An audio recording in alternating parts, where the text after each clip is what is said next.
A service of KIBMradio.com, the Internet's home for an all old-time radio.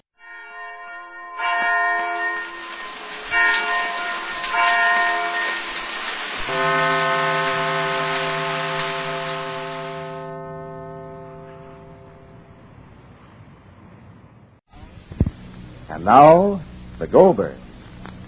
According to Jake's rather crude wit, Molly has a new star boarder. What Jake means is that Mr. Way is Molly's star source of trouble. For Mr. Way owns the Goldberg house, and they have to get out this week. Mr. Way intends moving in himself. It was Molly who let Way move in beforehand because no one in the village wanted this ex-convict, ex-swindler, and ex-rich man. This heavy-set, rather cold-looking man seems to have no desire to know anyone or see anyone or make up for his past. But today, Molly gets a little surprised. Come out, Sporty. Come outdoors. Come outdoors on such a beautiful afternoon. But you have to be in the house. Come. It's your house, Bobby. Come. Come on. Rosalie? You're off to school again, darling. Don't let Sporty jump on you like that. Come on, put your head in. Yes, Sporty. Rosalie. Come on, Mama Joe. Well done. You're home early now. How are you, dear? Had a nice day? Uh-huh. Oh, what you look like, look. We walked the other way. You did? Uh-huh. Hang yourself up, darling. Don't throw your coat on the chair. I'm hanging it up. Where's everybody? Papa's at the mill yet, it's early. And David and Mrs. Leland went to Dr. Cage's house. They're going to stay there for supper. What are you looking for, dear? The ink. For what? I'm going to do my homework now, More. Now? Not after supper, why not? Well, all the girls are going to the movies and... You want to go? All right. All right. All the girls are going. Well, only girls are going. Some of the boys are going. Boys, too? Mm-hmm. Kenneth is going. Yeah. Oh, why not? Here's the ink standing down. Only, will you go for the mail? It's not in yet, Ma. I mean, when it is, I mean. Mm-hmm. All right. Turn over the tablecloth, dear, so you shouldn't ring for I will, Ma. Did I spill your glass of milk? No, nothing. Everybody is so nice to me, Ma. Yeah? Why not? I think everybody is sorry for us because we're being dispossessed. Dispossessed? Dispossessed? There's dispossessed and dispossessed? It's not dispossessed. We're moving out of the house because the owner, Mr. Ray, wants to move in. Let's try and get a house in Glastonbury, Ma. I wouldn't want to move away. Please. We can, we will. If we had time, Papa said we would build a HA house. I don't like new houses. Every old house was new one. I know, but I love this house. Me too. Who's coming? First for the bathroom? I can't see, Ma. Push away the curtain so you'll see. Oh. Well? It's Mr. Wayne. Mr. Wayne? He frightens me, Ma. Please, Rosalie, I don't like that conversation. Put away your books and go for the mail, then. Someday Papa's going to tell him something. Go for the mail. You'd think, Ma, that a man who had time to do a little thinking in jail would be a little kind and thoughtful. For the mail, I said, no? Oh, how do you do, Ray? My dad is just going to the post office for the mail. Perhaps you'd want her to inquire whether there was any mail for you in the general delivery or whatsoever. I'm not expecting any mail, thank you. Oh. So go, Rosalie. Shall I tell David and his mother that he'll call for them tonight after supper? Yes. The telephone. I'll take it, Ma. I think it's for me. Won't you sit down, Mr. Ray, please? Mm-hmm. Hello? Hello, Rosalie. Put Mama on. Oh, it's for you, Ma. For me? 1 minute, Pa. I'll take it. Here. Go, Rosalie, please. All right, Ma. Hello? Hello? Just a minute, Jake, please. Hello? Just a minute, Jake, please. Why must I wait? Is there anything you want from the village, Ma? No, go, Rosalie, dear. Oh, all right. Bye. Bye, dear. Hello? Hello? Hello? Hello, yes, dear? I won't be home for supper. Don't prepare for me. Why, dear? What do you mean, why? We have to have a roof over our heads, don't we? Yes. Why are you so sparing with your words, Vine? Yes. Who is sitting there? Yes, Dave. Your star boarder? So you wouldn't be home for supper? Don't think it's so easy to find something, Molly. There isn't one house to be had.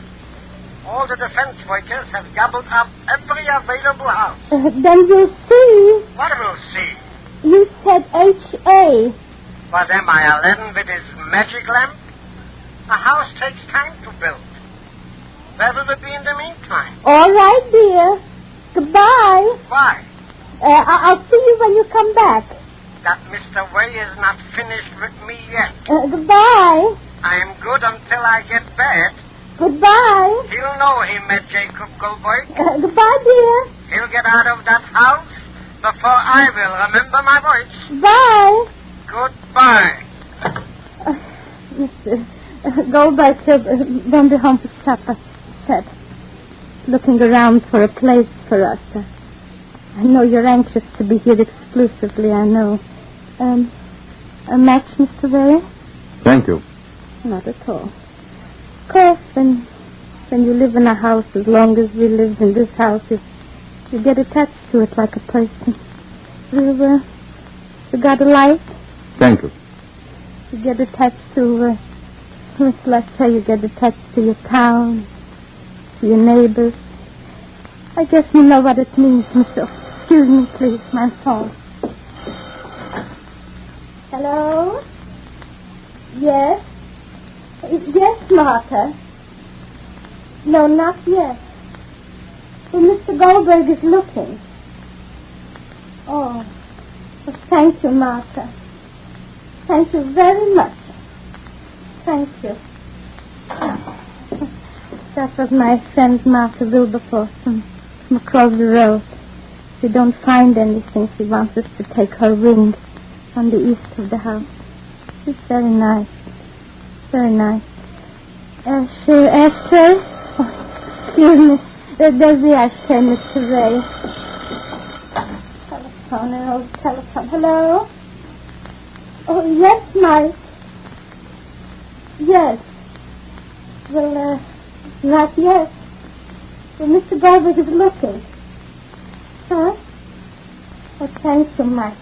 Thank you very much. My hardest appreciation. Thank you. So, you'll see, Mike. You'll see. Bye. That was Mike Matrutchak, my farmer neighbor. He has room for us if we don't find something. Very good friend. More than money in the bank, I say. Our friend. Friends in need, indeed. And mine. Excuse me. Hello? Hello, Mary Foot. No, not yet. Excuse me.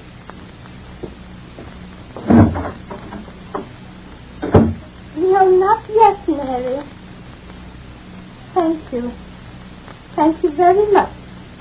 I will indeed. Indeed. Thank you. Bye.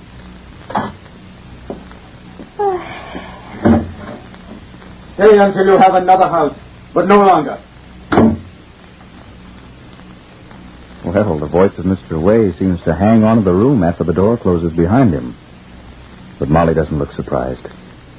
She smiles out of the wisdom of her long life and starts to hum. But meanwhile, Jake has taken a rash step to get back at Way.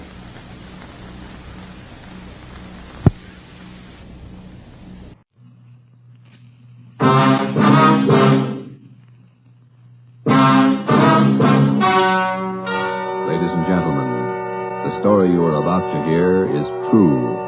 Only the names have been changed to protect the innocent. NBC brings you Dragnet.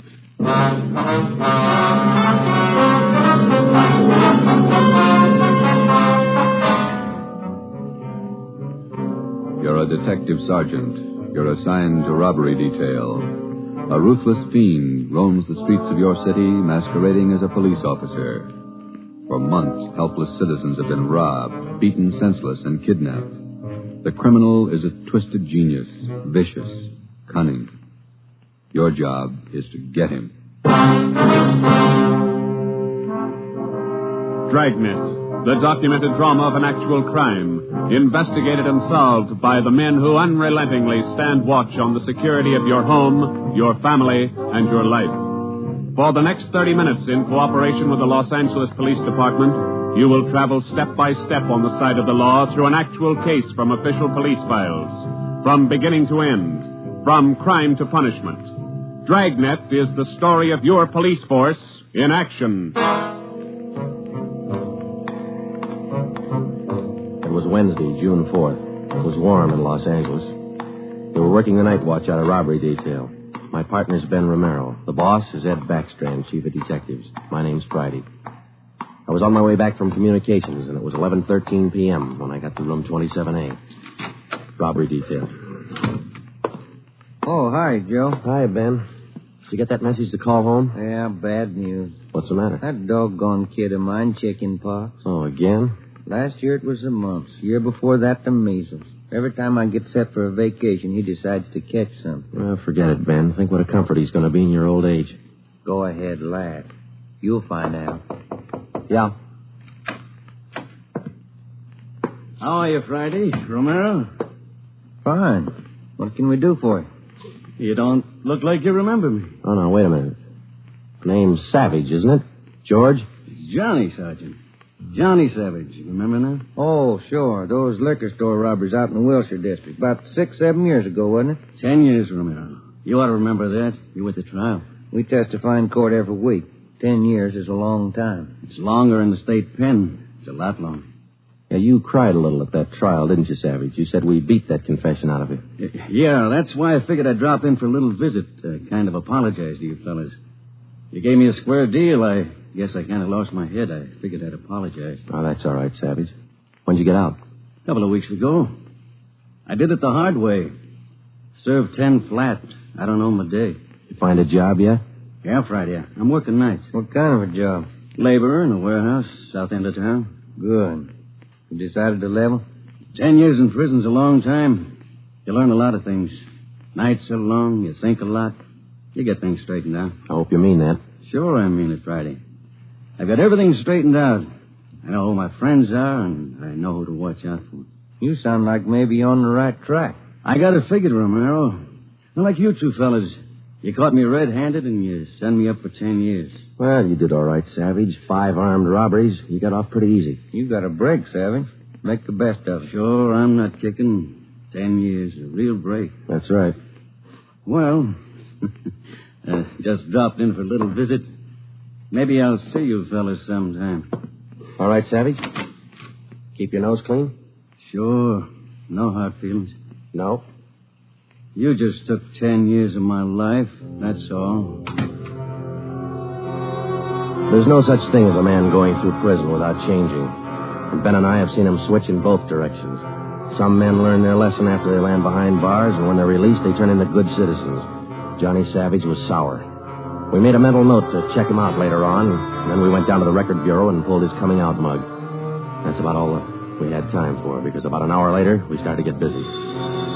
Hot shot, Joe. Grab it. On the corner of Selma and Naples, the drugstore, 211 and probable attack. On the corner of Selma and Naples, 211 and... What you got, Joe? Selma and Naples, 211 and attack. Come on.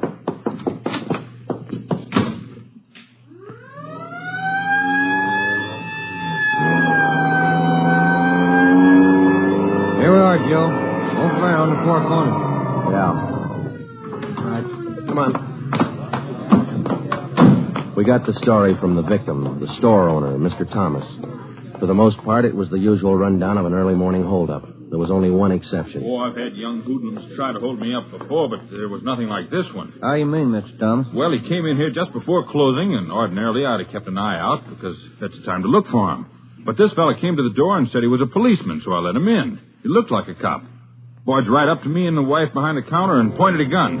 And she screamed, and he hit her in the face with the butt of the gun. Sergeant, it was horrible, really. That's the way it started, and that's the way it kept going.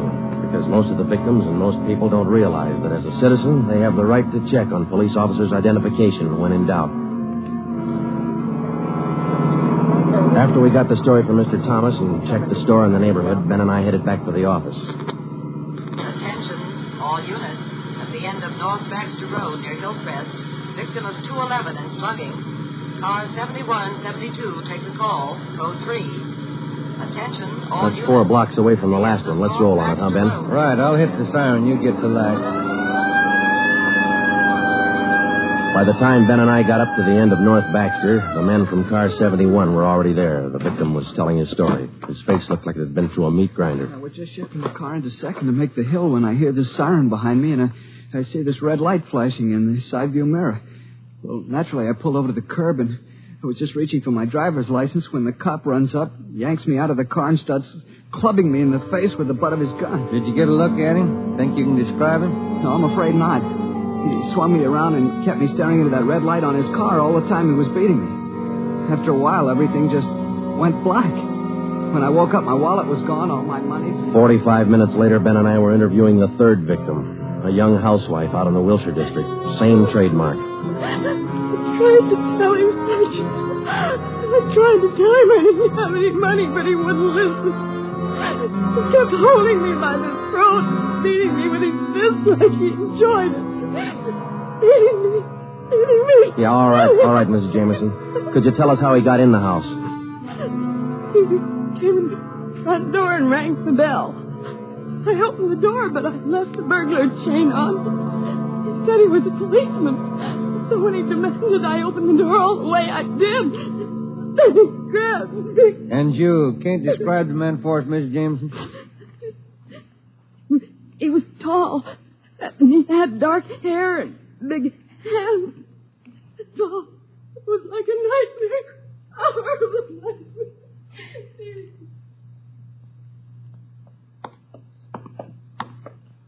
Tall, dark hair, big hands. Your guess the same as mine, Joe? Maybe. Let's wait and see. Come on, let's check with the boss. Hi, Mike. Hi. He's waiting for you. In there. Come on, Ben. Chief of Detective's office. Hannon. Sit down. Yeah, Skipper. All right, you two, let's have it. The guy with the red light? Yes, the guy with the red light posing as a policeman. Why hasn't he been picked up? You know as much about it as we do, Ed. We got our first call around midnight. He knocked over a drugstore out on Selma. He hasn't stopped working since. Didn't you get any definite lead on him? No description, no license number? Nothing. He's tall, big hands, dark hair, that's all. Fine.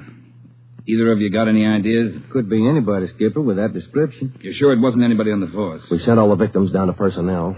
Lowry showed him the mug book of all police officers. Wasn't one of our men. Works fast. Drugstore, motorist, a pedestrian, a housewife out in the Wilshire district. Went right in the house after her. 4 of them, right in a row. 5.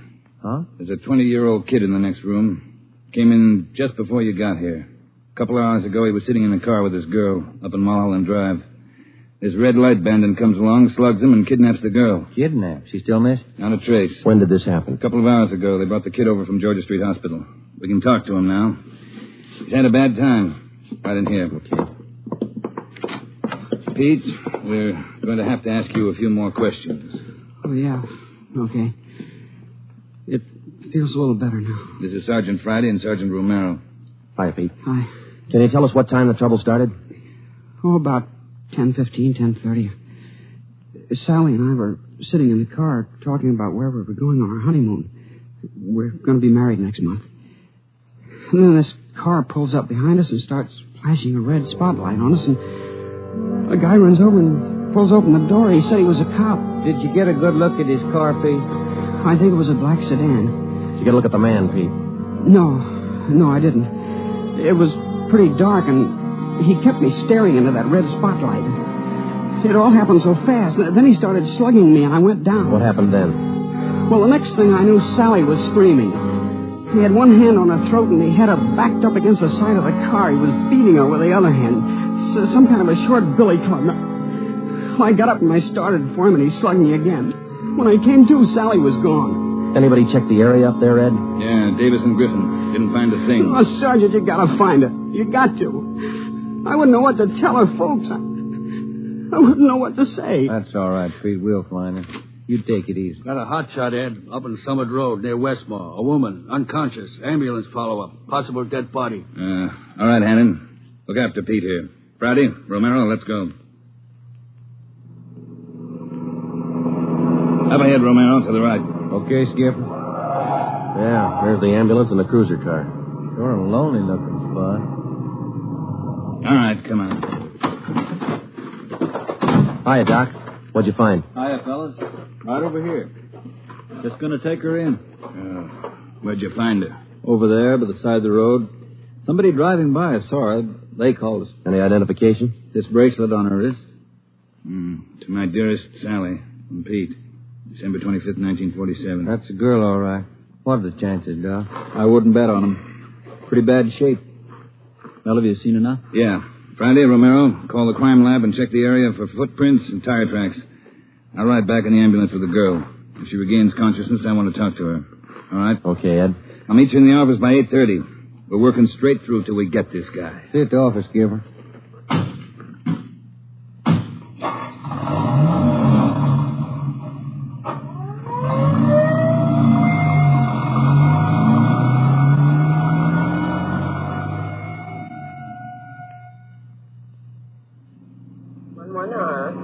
What time you got, Ben? 7 minutes to 4.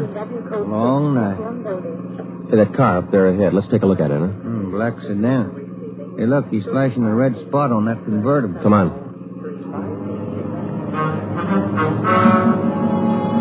He sees us, Joe. He's pulling away. Get that gas pedal down to the floor. Already there. He's turning off right. Hit the siren. I'll get the light. We're gaining a little, Ben. Next corner to the left. Joe, where'd he go? The fancy driver. Try the alley up ahead to the left. Must have turned up that cross street. Get through the alley and double back on him. Right. There he is, Ben. Look out. Watch it, Joe. Watch it. He's going to ram us.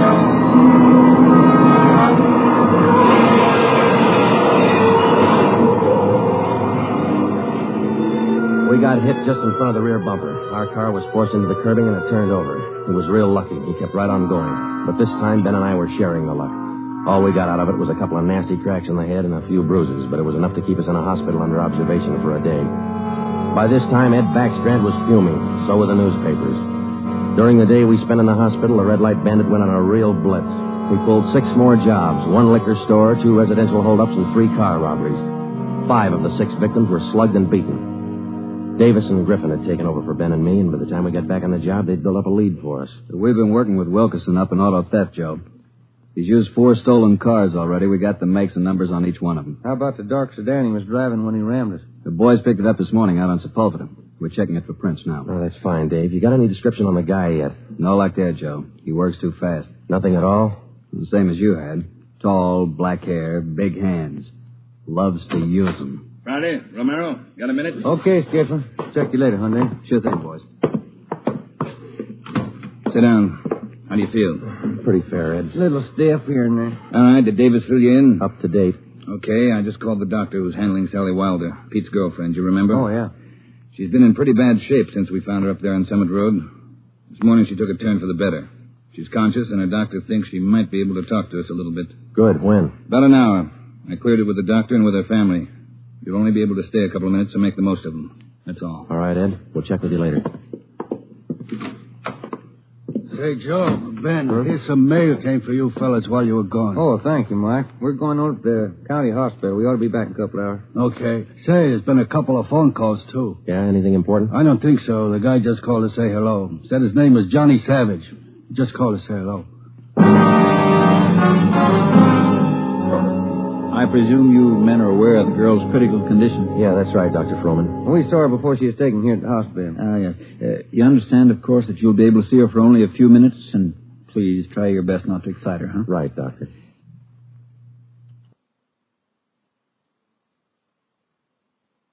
Sally isn't able to talk. Bad mouth and face injuries, so your questions will have to be answered simply yes or no and nod of the head. Okay, we got you. We only have a few questions, and we want to know if she can identify the man who beat her from these pictures we've got here. All right, Sergeant. This way, please. Thank you.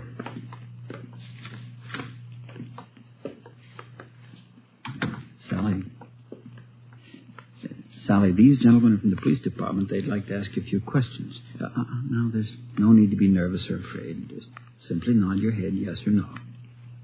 That's fine. All right, Sergeant. Sally, did you see the man who attacked you? Yes. She says yes. Did you get a good look at his face? You did. All right, Sally, now you can answer these 3 together. Just yes or no. Was he tall? Did he have dark hair? Did he have large hands? He did. Ben. All right, yeah, Jim. Hand me the folder. Yeah. Here you are. Thanks. Now, there's just one more thing, Sally. I'm going to show you some pictures. Now, take all the time you want before you make up your mind about each one. If you recognize any one of these men as the person who attacked you, just nod your head, all right? Oh, that's fine. Good. Here's the first one. No? All right, here's the next one. No. How about this one?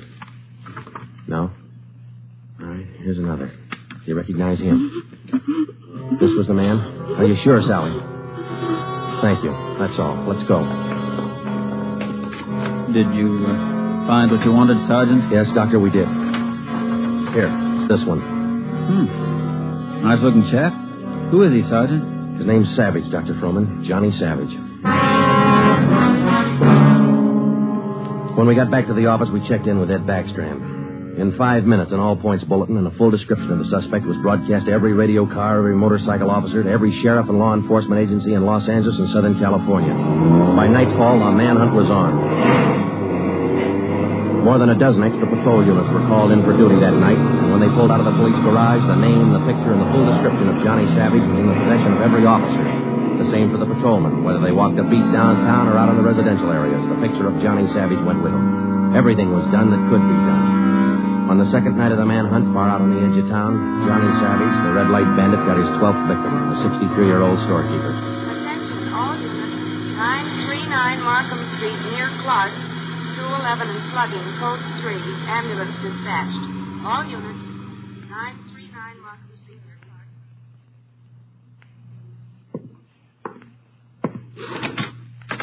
Here it is, Skipper. Time. What'd you get? Wilkerson lifted the prints off that black sedan that rammed Joe and me. Yeah? They belong to Johnny Savage. Yeah, good. That storekeeper last night. It is Savage, all right. Victim identified him from his mug. All right. We got enough in this Savage guy to put him on ice for life. All we have to do now is to get him. Now, look, the way we figure it, Ed, this red light bandit is using stolen cars with cold plates, so there's no way of tracking down the cars at regular commercial garages. He's got to be renting private garages someplace around town. All right, let's get the neighborhood patrolman on the job. Advertise it. All over town. It's a city ordinance, isn't it? People who rent private garages are bound by law to register the car and license number with the police. Start a campaign if you want, but find those cars. Right. Yeah, wait a minute. Hello, Backstrand. Yeah? When? I see. Yeah, thanks. What is it, Ed? It was the hospital. About the girl, Sally. Sally Wilder? What about? She died 5 minutes ago. That night, everybody went back on the job as usual. The cruiser cars, the patrolmen, the motorcycle officers, and about a dozen decoy cars. Armed policewomen riding alone in cars or parked in lonely spots with a police officer escort. Our car, 80K, was still in the garage for repairs, so they assigned us another one. And we started to make the rounds. Everything was usual. Except one thing. We weren't tracking down just a thief anymore or a sadist who liked to beat people's faces in. We were out to get a murderer. It was a perfect night for the suspect. Dark, no moon. I gave Ben 2-to-1 odds, and I put up $5 that we'd get Savage that night. I lost the $5. We cruised until 7 the next morning, but there wasn't even a nibble. We had breakfast at the Federal Cafe, a little restaurant down the street from the City Hall, and it was about 8:15 when we got back to the office. We were pretty tired. Robert Detail, Romero. I would like to speak to Sergeant Friday. Just a minute. It's for you, Joe. Okay, thanks. Friday talking. Sergeant Friday, I want to talk to you. Well, I'm listening. Go ahead. I want to talk to you in person as soon as possible. Can't you tell me over the phone? What is it? I cannot tell you over the phone. It is very important. Can you come now? Well, now, look, mister, I'm awful sorry, but we're very busy down there. 554 Ramona Avenue. Can you come now? Well, what's this all about? Who is this speaking? My name is Carl Savage. My son's name is John.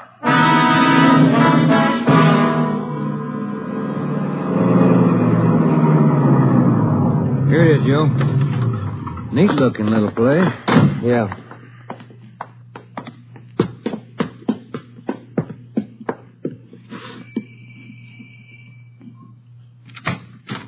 Yeah? I'm Sergeant Friday. You Mr. Savage? Yeah, come in. Okay. This is my partner, Sergeant Romero. How do you do?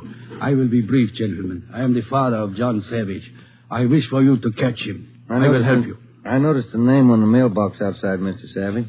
Changed your name lately? I changed my name 10 years ago when John first got into trouble.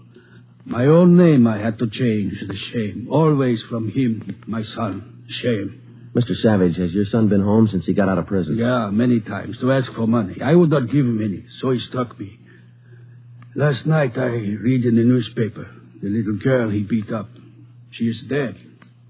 Then I make up my mind.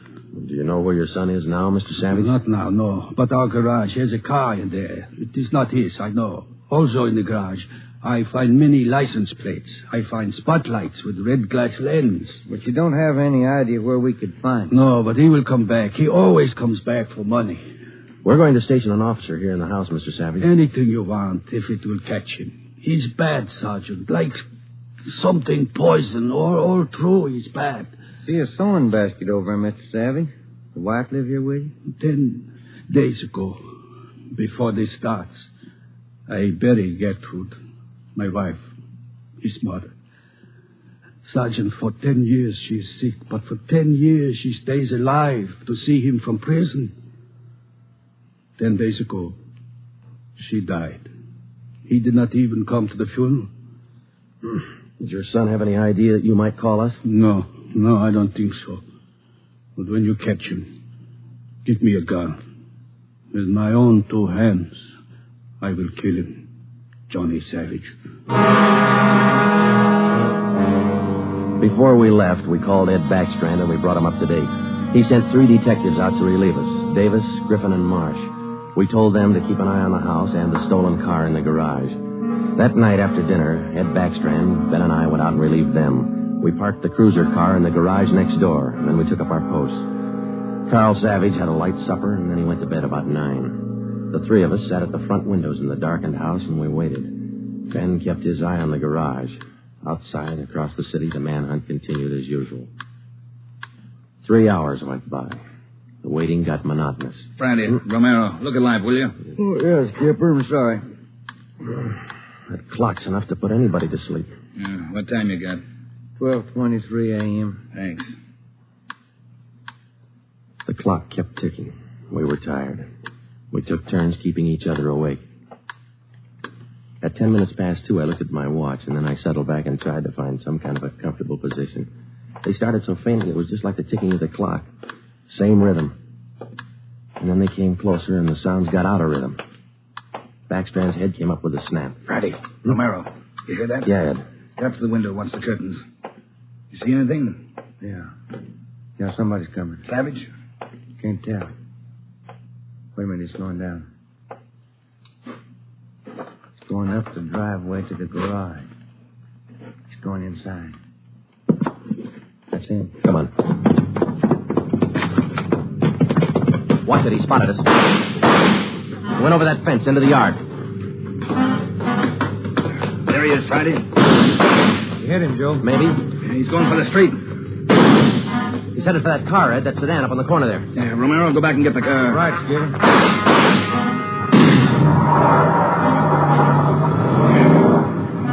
Must have parked up the block before he came around. Where's Romero? I don't know. Oh, here he comes now. All right, let's go.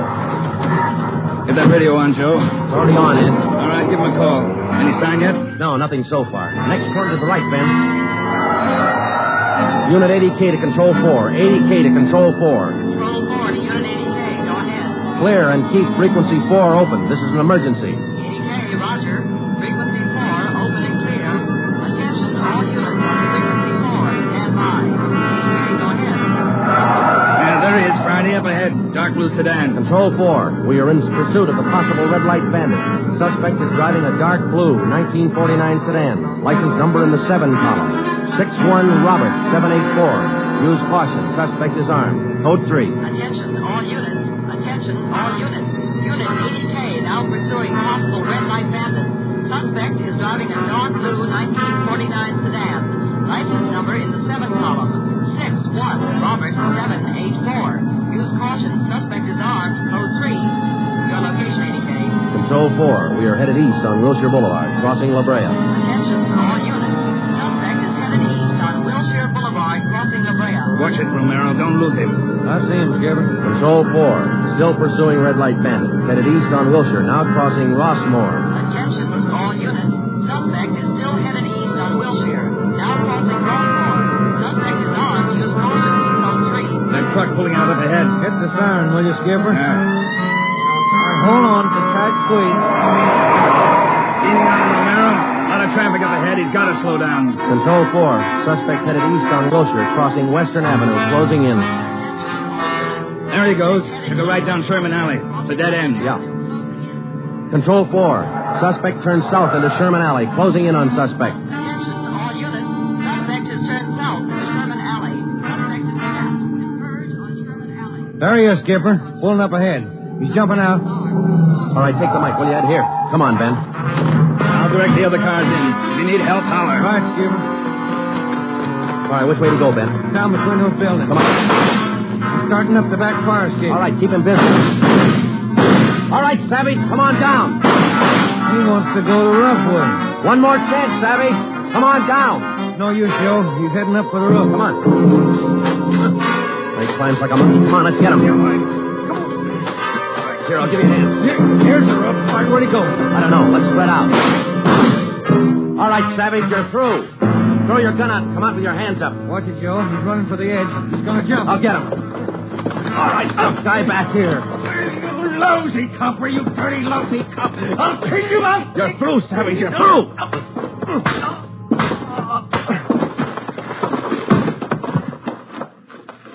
Good, Joe.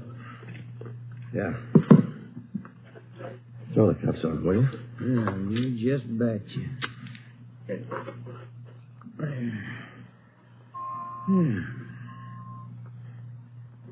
You want to smoke? Yeah, I can sure use one. Thanks. Quiet up here. Yeah. I was just thinking. Well? Carl Savage, this guy's father. Mm-hmm. What about him? Nothing. What would you do, Ben, if your son was a murderer?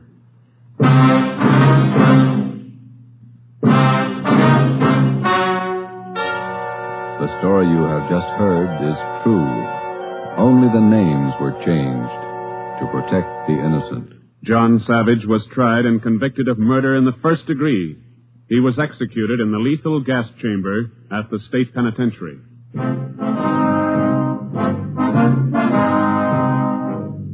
You have just heard the sixth in a new series of authentic cases from official files. Technical advice for Dragnet is furnished by the Los Angeles Police Department.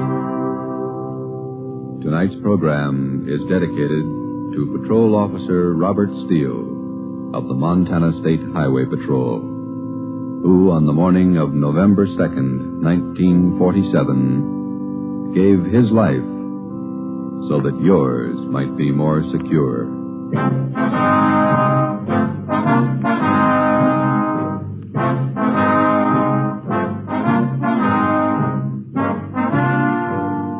Dragnet came to you from Los Angeles.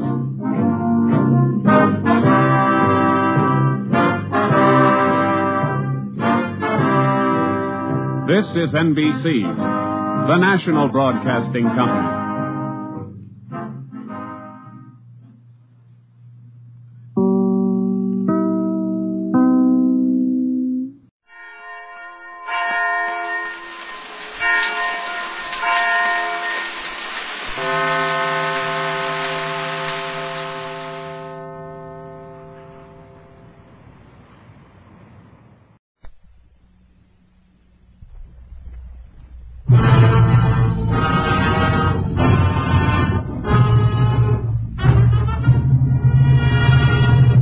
Closed my office door behind her, started walking slowly toward me. Her lips looked warm. Her eyes looked cool. Matter of fact, everything about her looked awfully good to me, except for one thing. That big black gun she was pointing at my belt buckle.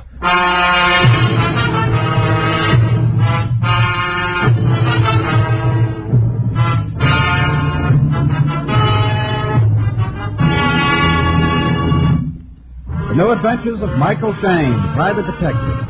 Michael Shayne, reckless, red-headed Irishman, is back again in his old haunts in New Orleans. This is your director, Bill Russo, inviting you to listen to another transcribed episode, which we call The Case of the Wandering Fingerprints.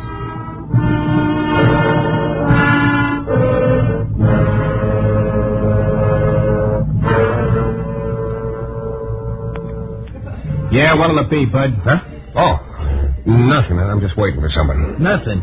Look, Mac, you're in a bar. People usually drink in bars. That's what we're in business for. Okay. Give me a bottle of pop. A what?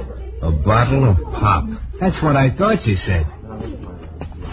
Look, Junior, do you mind? No. Thanks. Mike Shayne? Yeah. I'm Ziegler. Bring your drink over to the table here. Okay.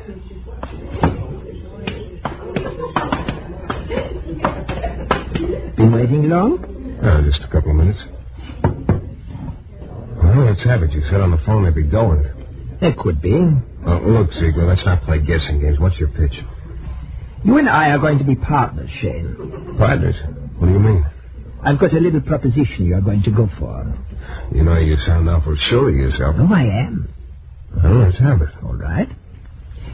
Know anything about electrolysis? Look, I'm no chemical engineer. I am, sort of. Enough of one to have figured out this process. Look, will you do me a favor? Start at the beginning. All right. I've got a process by which I can transfer fingerprints. You can what? Transfer fingerprints. From one place to another. Any place. You're nuts. Am I? Can't be done. Don't take any bets on that, Shayne. You'd have to pay off. Look, I tell you, it's impossible. It's simple, if you know how. So you dust the prints with a certain chemical powder. You follow me? You take a picture of them, then make an electrolytic plate from the negative. Then dip it in acid. Then you make a mold from liquid rubber. And there you are. Where? With a little rubber stamp of somebody's fingerprint. Look, I don't know anything about this chemical double talk you're giving me, but the whole thing's impossible. You just can't... Like I say, don't take any bets. Now, here's where you figure. We're going to start a little fingerprint service. We sign up various clients. They all pay an initiation fee, a large one, as a matter of fact. Just a minute. What do these people get for signing up? Well, it's not so much what they get if they sign up. It's what they get if they don't. Yeah, that's what I thought. Their fingerprints turn up in the wrong place. Exactly. Beat it. Now, Shayne, that's not a very wise attitude. If you think I'm going to be a front man for a blackmail racket... That's an ugly word, Shayne, but that's more or less your job. To locate promising clients for me. I said beat it.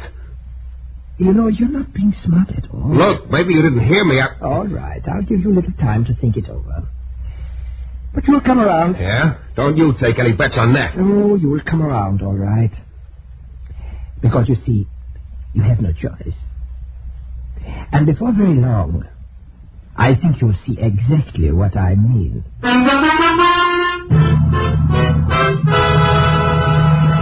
In a moment, we'll return to Mike Shayne and the case of the wandering fingerprints.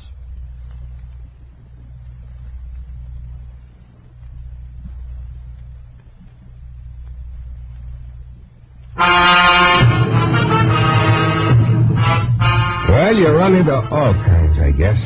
But that day, I'd hit the jackpot when a character named Ziegler told me to meet him in a bar and offered me the charming job of being a front man in a friendly little blackmail setup. I still didn't believe he could transfer fingerprints like he said, but he sure seemed convinced of it.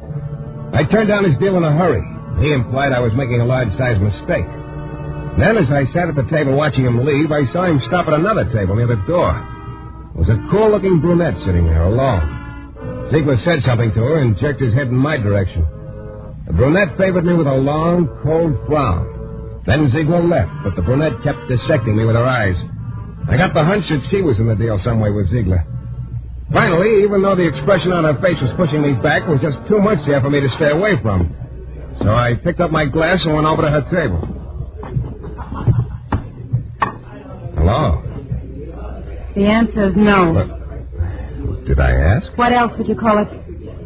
Look, maybe we'd better run through this again from the beginning. Why? Well, maybe we'll come out with a different answer.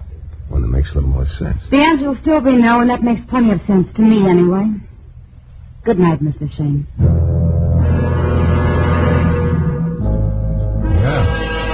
I sat there with my mouth open while she walked out the door. I was one puzzled guy. What that little conversation was all about was way beyond me. Either I'd missed a few key words here and there, or else the girl was passing up a great career as a mind reader. The bartender came over to the table about then and started picking up the glasses, so I left. It was still early, and I suddenly felt like doing a little of the town. So I called a redhead I know and asked her if she was busy. She wasn't, so we took in the town. The next morning, feeling chipper as a school kid on Saturday, I tripped down to my office, opened the door, picked up the mail on the floor, and started for my desk. Then I stopped. The chair behind my desk was rocking slowly back and forth, and it was occupied. Hello, Shayne. Well, Inspector Lefevre. Inspecting again? Sit down. Yeah, thanks. You decided to move your headquarters here, or is this a social call?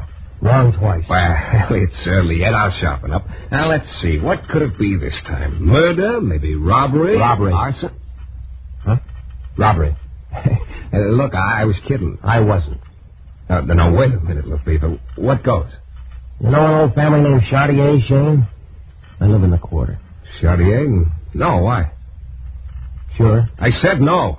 Haven't paid any social calls on him lately? Say, last night? Look, I told you I don't know him. Why would I be paying him a call? Just trying to give you a break, Shayne, but you won't even go halfway. What are you talking about, Lefevre? I'll tell you. Last night, the Chartier home was broken into. A bunch of jewelry was stolen. What's that got to do with me? I don't know yet. Maybe plenty. We found your fingerprints there. My Oh, no. Oh, yes. Oh, Inspector, there must be some mistake. My fingerprints couldn't have been there. Shayne, fingerprints are sort of a hobby with us. There wasn't a mistake. They're your prints. How come? I don't know how come. Oh, no, it couldn't be. You're pretty hard to convince. Well, that's not what I meant. I meant... Skip it. It'd sound like it was right out of a book. What would? Look, Lefevre, I didn't rob the Chartier home. Give me credit for more brains than that. I had given you credit, Shayne. That's what puzzles me. Hey, any idea what time the robbery took place? Between 12 and 1. Yeah, you know, I'm awfully happy to hear that. Mm-hmm. Alibi? Yeah, I had a date with a redhead. Yeah. You happen to remember her name? Of course, she's a friend of mine. Patty Bannock-Kirkin. Patty Bannock. Now, Shayne. Look, could I make up a name like that? You could. We'll check it. Yeah, I know you will, Inspector. And, keep in touch, huh? Yeah, I know. Don't leave town. Mm-hmm. One more thing. What is it? How about a little shot of oil for your chair? Well, as usual, the inspector left me with a lot of questions and no answers. Not even an answer about the squeaky chair. I sat there for quite a while trying to figure out another logical explanation. And I finally gave up. As far as I could see, there was only one answer. Ziegler was able to transfer fingerprints. And he'd taken this very quaint way of proving it to me. I spent a little while in a half-hearted search for a can of oil and gave up. I guess I must have been staring unhappily out the window for maybe 15 minutes when I heard a slight noise behind me. I turned around and looked up. There, standing beside my desk, was my friend Ziegler. Hello, Shayne. You again. Me again. You had a visitor a little while ago, didn't you? Inspector Lefevre. So? What does he want, Shayne? He just heard a new joke and had to run right down here and tell me. I think he wanted to tell you about that robbery at the Chartier place. And about your fingerprints being there. Okay. I don't know how you did it, but... Very simple. I told you. My process. Yeah, your process. Look, you may not realize it, but I was just lucky enough to have an alibi for last night. If I hadn't... Oh, but I do realize it. I know you had an alibi. And that's just the way I wanted it. You what? Certainly. I didn't want you to get into trouble. This time... Look, I don't get it. But I don't want to get it. This little game you're playing, it's not going to work. I told you once, I'm not going to be front man for your blackmail pitch, and I still mean it. You know, you are hard to convince. Well, I guess I have no other alternative. What do you mean? Oh, just that I'd hate to have the same thing happen to you that happened to Al Metcalf. You have heard of Al Metcalf, haven't you? Yeah, I've read about him in the papers. He's on trial for murder. That's right. Wait a minute. Are you trying to tell me that... I'm just pointing out that Al could have been a partner of mine. He had the same opportunity you have. But he was difficult about it. He turned me down. Cold. So? But they've got a case against him. It's 3-2. He'll be found guilty. Oh, yes, indeed. And it's interesting, isn't it, that most of the case against him is his fingerprints at the scene of the crime. You mean you You planted them? I wouldn't want that to happen to you, Shayne. So don't keep me waiting any longer. You don't exactly leave me much choice. Right. So you're my boy, Shayne, from now on. And don't ever forget it. Inspector Lefebvre's already had you on the carpet for robbery. Think of the fun he's going to have when he gets you for murder.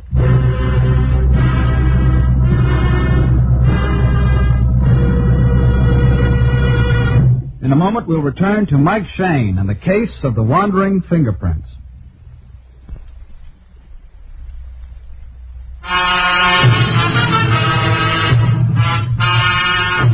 Well, it all started when a character named Ziegler offered me a partnership in a fingerprint-planting blackmail corporation. I declined without thanks, so Ziegler promptly planted my fingerprints at the scene of a robbery, thereby bringing Inspector Lefebvre into my office for an antisocial call. The inspector left after a few minutes to check my alibi, and then Ziegler dropped in. He told me he could, if necessary, plant my prints at the scene of a murder, like he said he'd already done with a guy named Al Metcalf, who, as a matter of fact, was facing a murder rap right now. Well, that sort of weakened my opposition. Ziegler pronounced me his boy. He told me to meet him that night in the same bar, and he'd give me my instructions then. After he left, I grabbed the phone and called Inspector Lefebvre. Homicide, Lefebvre. Shayne, Inspector. Yeah. There is a Patty Batterkirk. Oh, wait a minute. And you were with her last night. So you're in the clear on that robbery, I guess. Thanks. I don't get it at all. Say, incidentally, what's Patty so mad at you about? That's not what I called you about, Lefebvre. Look, you're holding a guy named Al Metcalf on a murder rap. You've been reading back issues. Metcalf's been our guest for weeks. Well, it's a bum rap, Inspector. Metcalf's innocent. Real, Shayne? I tell you, he's innocent. Shayne, I'll make you a little proposition. Yeah. You run your business, we'll do likewise. Look, I'm trying to tell you Metcalf's fingerprints were planted at the scene of the murder. Yeah. Oh, I know it sounds phony, but it's the truth. There's a guy named Ziegler who can transfer fingerprints. He transferred mine to the scene of that robbery, and he framed Metcalf for this murder the same way. Shayne, you're missing a real good bet. The pulp magazines are just crying for guys who can come up with stuff like that. Okay, but I'm telling you, Lefebvre, Metcalf's innocent. And what's more, I'm going to prove it to you. All of which was easier said than done, of course. I went over to the library and spent an hour or so reading up on the Metcalf case in the papers. I copied down the names of most of the people involved, and then I started out. The first guy I tried was a pawnbroker. Sure. No doubt about it. Metcalf's the guy who bought the gun from me. The gun that killed Joey Krause. I checked off the pawnbroker's name and went to see the woman who'd been the dead man's landlady. I saw this Al Metcalf go into Mr. Krause's room that night, just about 5 minutes before the shot was fired. And Metcalf was the only visitor Mr. Krause had that night. The next guy I tried was a character named Dixon, who used to be a pal of Krause's. Motive? Sure, Metcalf had a motive. A girl named Bunny. She was Metcalf's girl. Then she got to running around with Krause. So Metcalf knocked off Krause. But take my word for it. Don't go bothering Bunny, because she's my girl now. Yeah, all the answers were the same. Al Metcalf was guilty. He really had killed Joey Krause. Well, about then, I got on the trail of a very interesting thought. Wild, but interesting. But also about then, my watch said 8 o'clock, and I was due at the bar to meet Ziegler. Well, I didn't have any more time for meditation. But I knew that somehow, some way, I had to find a weak spot in Ziegler. Something that'd give me a club, too. And then I thought of a gag that might just possibly give me that club. It was old, but it could work. Ziegler was sitting at his table waiting for me. As I walked over to him, I could see he didn't look very happy. Sit down, Shayne. Thanks. You're late. A little. I don't like people to be late. What kept you? Look, in case you don't know it, I work for a living. What kept you, Shayne? I was conducting a little investigation. Who for? Me, okay? Shayne, you have quite a few things to learn about working for me. Your attitude, for one thing. It'll have to change. But we'll let that go for now. I've got a list of people I'm going to give to you. I want you to contact each of them and sign them up. You can start... Cigarette? Thanks. Here's a light. Help yourself. Thank you. Now... just one thing. What is it? The girl. What girl? The brunette who was sitting over near the door last time I talked to you here. Oh, you mean Susan. Do I? What about her? That's what I'm wondering, where she fits in. Well, let's just say that you and she and I will be sort of in business together. I see. Why? Oh, just after you left, I went over to her table. Well? I thought we might make a little light conversation, but she wasn't having any. She can be difficult. Shayne, all this talk about nothing in particular, I somehow get the impression you're trying to stall me. That it would be very foolish, Shayne.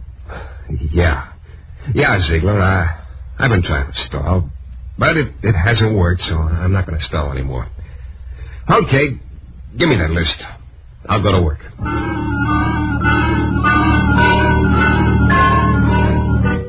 He grinned, gave me the list, and left. Yeah, I was right. I wasn't going to stall anymore. Because that stray thought I'd started working on before had come back. And what brought it back was my remembering I'd taken my drink over to Susan's table that time before. Yeah, I was pretty sure I had the answer now. But pretty sure wasn't sure enough. I scooped up my cigarette lighter and went down to police headquarters. I dropped the lighter off in one of the offices so that the boys could admire it. And then I went to see Inspector Lefevre. Oh, that boy just loved to swing back and forth in desk chairs. He was at it again. Come down to tell me why Patty, what's her name, is mad at you, Shayne? I came down to tell you I was wrong, Inspector. About Patty? No, about Al Metcalf. He's guilty, all right. Well, now, that's real good to know. Look, Metcalf's fingerprints were at the scene of the murder, huh? Where were they? Plastered all over the place. Yeah. Now, my fingerprints were at the scene of that robbery at the Chartier house. Mm-hmm. Where were they? Why? Believe me, Lefevre, I'm asking you the $64 question. Where were my prints? On a glass. Yeah. Thanks, Lefevre. No charge. Oh, you leaving? Uh-huh. I gotta see a girl named Susan. Need any help? No, this is sort of a private deal. Sure you don't need any help? Sure. There is one thing, though. What's that? A chair of yours could stand a shot of oil, too.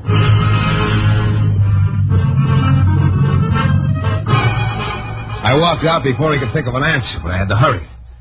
I picked up my lighter and a few interesting facts with it and went back to my office. I tried to figure out how I was going to find Susan, but I needn't have bothered, because just about then my office door opened. In came Susan. She closed the door behind her and started walking slowly toward me. Her lips looked warm and her eyes looked cool. Matter of fact, everything about her looked awfully good to me, except for one thing, that big black gun she was pointing at my belt buckle. Well. You just won't take no for an answer, will you, Shayne? Let's not start that double talk again. I tried to tell you before it was no deal. Look, do you have to keep pointing that gun at me? And what's no deal? The setup with Ziegler. Oh, I think I get it now. You don't like the idea of anyone else working with you and Ziegler, is that it? Well, look, Susan, I don't like the idea... You've got a great sense of humor, haven't Humor? you? I don't think it's very funny. Neither do I. Look, maybe I'm stupid, but none of this makes sense. Stay where you are. None of that little palaver we had the other night in the bar made sense either. I said stay where you are. So you're working with Ziegler. I still don't see why... Oh, I'm working with Ziegler. That's a laugh. You're the one who hates... Hey, get back! Too late, sweetheart. Let go of me! Better. It's too big a gun for a lady to be carrying around anyway. Or aren't you, lady? Oh, hey, no, not that. Now, look, stop it, will you? All right. That's better. Now, let's get this thing straightened out. You're not working with Ziegler? Of course not. He threatened to plant my fingerprints and implicate me in a murder. Well, I'll be... You too? Oh, sucker. Me to sucker. You see, I could have been implicated, too. It was all innocent enough, but I could have been made to look bad. Yeah, we're both in the same boat. And in fact, it's sort of nice in here. You can Let go of me now. But I still don't see how Ziegler could have gotten that glass with my prints. I thought you took it. Hey, wait a minute. You can let that bartender. The one who was so anxious for me to buy a drink. He came over to our table and picked up the glasses right after you left. He gave it to Ziegler. He's our boy. Oh, Shayne. Oh, yeah. Yeah, I seem to have a hold of you. Maybe we gotta wind up this Ziegler business, huh? Yeah.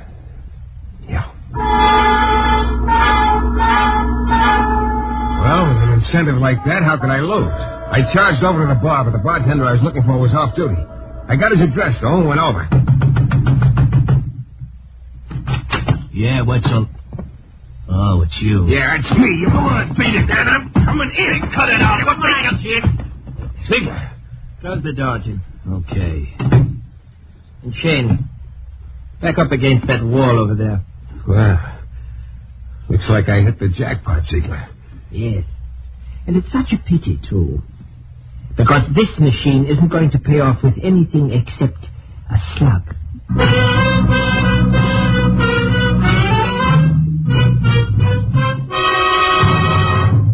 In a moment, we'll be back with a thrilling climax to tonight's Michael Shayne adventure.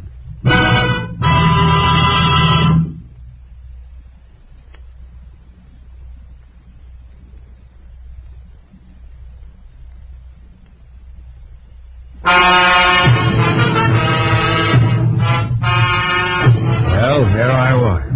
I'd figured out the whole deal, but at the moment it looked like there wasn't much future in being a genius.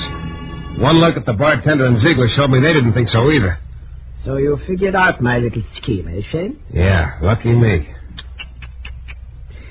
You know, I thought the mention of the Metcalf case was going to keep you in line. You pulled that one out of the headlines and tried to make me think you had something to do with it. It seemed to work for a while, anyway. Yeah, until I found out Metcalf really was guilty. No wasting time, Ziegler. The rest wasn't too tough. I have to admit it was a pretty slick little scheme. I thought so. Planting that glass with my prints, then making me think you'd transferred the prints from one place to another. Ziegler. Oh, incidentally, you were so interested in the general subject of fingerprints, you got me interested in them, too. Yours. Mine? Uh-huh. I got them off my cigarette lighter. Remember, you used it. Clever. And the boys down at headquarters did a little checking for me. I found out a couple of cities are interested in you. Topeka, for one. A bunco charge there, I think. You're always a man for a fast deal, huh? You're very thorough, Shayne. I admire it. But... all right, Jim. Yeah. The bartender picked up an empty bottle. Then he held it by the neck, swung it onto the side of the table, and broke it. That left him with a jagged stub in his hand. He started toward me with it. I don't like broken glass, but there wasn't much I could do. I raised my arm in front of my face. Take care of him, Nikes. Well, Shayne? Well, Inspector Lefevre. How'd you know? When the boys reported to me that you'd brought in some fingerprints belonging to this guy, Ziegler, I thought maybe we better find out what was cooking. So we tailed you. Right into the oven. Inspector, would you believe it if I told you I was awfully glad to see you? Yeah. Shayne. Yeah? It's a good thing you didn't need any help. Huh? No comment. Well, that was just about that. Lefevre told me I was in line for some $500 from Topeka. The reward posted to Ziegler. So I was really on top, and I went busting back to my office to tell Susan to pick up where we left off. Susan. When I got there, she was gone. I waited, but she didn't come back. I'm still waiting. You know, somewhere along the line, that girl must have read the old fable about getting somebody else to pull hot chestnuts out of the fire for you. Not that I minded that so much, but at least she might have flipped a few shells my way. Oh, well, there's always Penny Batterkirkin, I guess. This is your director, Bill Russo, again. Our story is based on characters created by Brett Halliday. The music is composed and conducted by John Duffy, and Michael Shayne is portrayed by Jeff Chandler.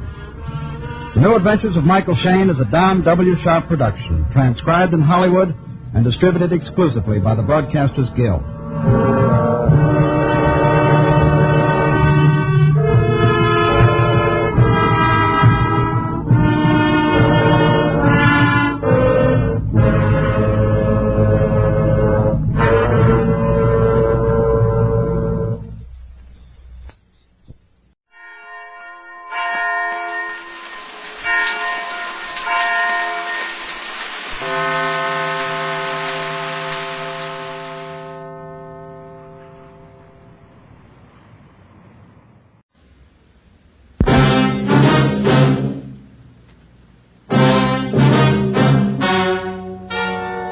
Ladies and gentlemen, the story you are about to hear is true. Only the names have been changed to protect the innocent. NBC brings you Dragnet.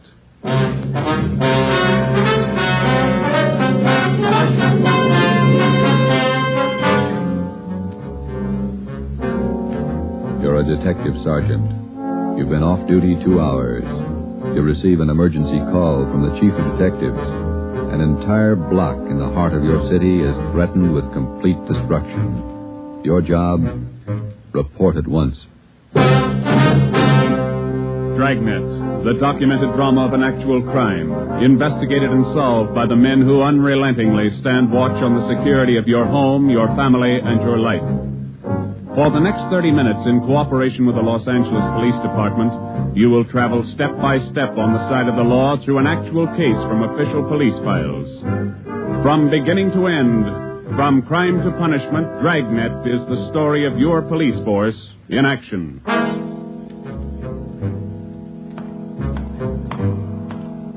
It was Tuesday, November 15th. It was raining in Los Angeles.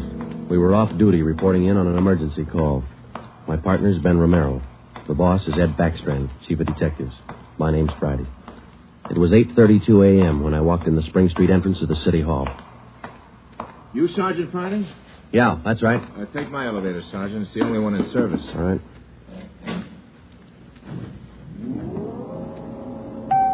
I'll run you up to 16. The chief's waiting for you up there. What's the pitch? Only one elevator in service out of 10? The place looks deserted. What's going on? Nobody in the building. All the office people have been sent home. Lots of trouble. Somebody declare a holiday? No joke, Sergeant. Big trouble. All right, you convinced me. What is it? Here we are. 16th floor. Over here, Friday. Hi, Joe. Hello, Ben. You made good time. Came as soon as I got the call, Ed. Sorry to have to bring you back in. You worked last night, didn't you? Yeah, midnight to 8 this morning. Sorry. Come on. Okay. What is it, Skipper? Why all the hush? Wait till we get inside. In here. Okay. Number one, let's keep our voices down. You all right? I'll make it as brief as I can. Every minute counts. What time you got, Friday? 8:33. All right, here it is. 55 minutes ago, a man walked into this building with a homemade bomb under his arm. If we don't release his brother from the county jail by 9 o'clock this morning, he says he'll pull the trigger on the bomb and blow up the whole building. He's kidding, Skipper. Who is the guy? Name's Vernon Carney. Here's his package. He and his brother have been in and out of jail since 1937. Small-time thieves. Yeah. Where's the FBI kickback? We had him once before, both of them. Brother's name is Elwood, serving a year for car stripping. And this two-bit thief is sitting here in the city hall with a bomb on his lap? That's right. In the next room. What kind of a bomb is it, Ed? You think he's bluffing? Could be bluffing, but the crime lab says no. Lee Jones from the lab get a look at? Been in there twice. One end of the box is glass. Says you can't see much without a closer look, but you can't get near the guy. What do you want us to do? It's a volunteer job. You can take it or leave it. I won't order you to do it. How you want to handle it? You sure you want a piece of this one, Romero? No, he doesn't, Ed. He's got a family. Get me another single man. We'll give it a try. Wait a minute, Joe. What makes this job so different?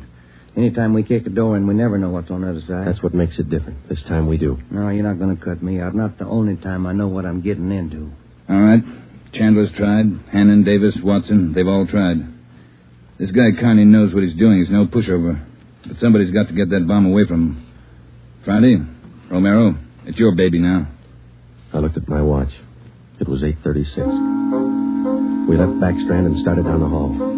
If Carney was going to make good his threat to blow up the building by 9 o'clock, we had exactly 24 minutes to talk him out of it. Ben and I figured we'd better look him over first and then work out some kind of a plan. Maybe just talking to him would do it. Vernon Carney was sitting in a straight-back chair against the far wall facing the door.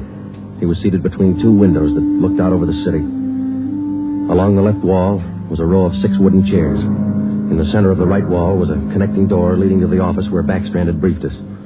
The door was locked on both sides. Just off-center and favoring the left of the room was a small filing table. The other furniture in the office was a desk just forward of the connecting door on the right. There was a dictaphone on the desk. In the near left corner, shielded by a white screen, was a small wash basin. The faucet leaked. Vernon Carney was middle-aged. He sat erect, holding a black box on his lap. He held his right hand inside one end of the box. Ben and I stood there for a minute and looked at him. Then we walked in the room. What do you say to a man with a bomb? That's close enough. Cigarette, Carney? I'm not smoking right now. What are you trying to prove? You know what I want? We're not going to let your brother out of jail. You got until 9 o'clock to change your mind. According to that clock on the wall, you got 24 minutes. If we go, you're going with us, Carney. Don't take much of a brain to figure that, copper. What made you think you could get away with this? Haven't yet. It ain't 9 o'clock. Unless that clock's slow. Haven't checked it against my pocket watch lately. That's the one that's running this show. Have you given any thought to all the innocent people that are going to go up with that thing of yours there? My brother's innocent. I want him out of jail. The court says he's guilty. He'll get out when he serves his time. That's where you're wrong, copper. He gets out at 9 o'clock this morning. All right, come on, Carney. Get your hand out of that box. Put the box on the table. You think I'm bluffing, don't you? I'm going to let you get within 5 feet before I make a liar out of you. Okay, Carney. I guess you mean business. You can take 3 more steps and find out for sure. Suppose we did let your brother out. We'd just come out and pick him up again, you along with him? If you could find us. Let's get this straight. If we let your brother Elwood out, how do we know you're going to keep your promise? What promise? I ain't made any promises. You just get Elwood down here first, and then we'll talk about it. There's only one thing I can't figure, Carney. Yeah, what's that? If we don't let your brother out, you say you'll pull the trigger on that bomb. You're going to kill a lot of innocent people. What are you going to prove by that? It's 8:37. You've got 23 minutes left. No, I wish you'd answer that one for me. Why do you want to kill a lot of innocent people? Don't try to con me, copper. I know they cleared everybody out of this building 45 minutes ago. I know they cleaned out the whole block. They got it roped off. Where'd you get your information? I got a couple of windows here to look out of. Don't you think it's about time to send somebody over to get Elwood? You know, Carney, we've got a way out of this. We don't have to let your brother out neither. I've heard that before. What's to stop us from leaving the building along with the other few officers and let you sit here and touch off that bomb? Go ahead. It won't be a long wait without you. Who are you trying to kid? You'd let me blow up $10 million worth of taxpayers' money? No. You're going to let Elwood out. You'll wait till the last minute to do it, but you'll let him out.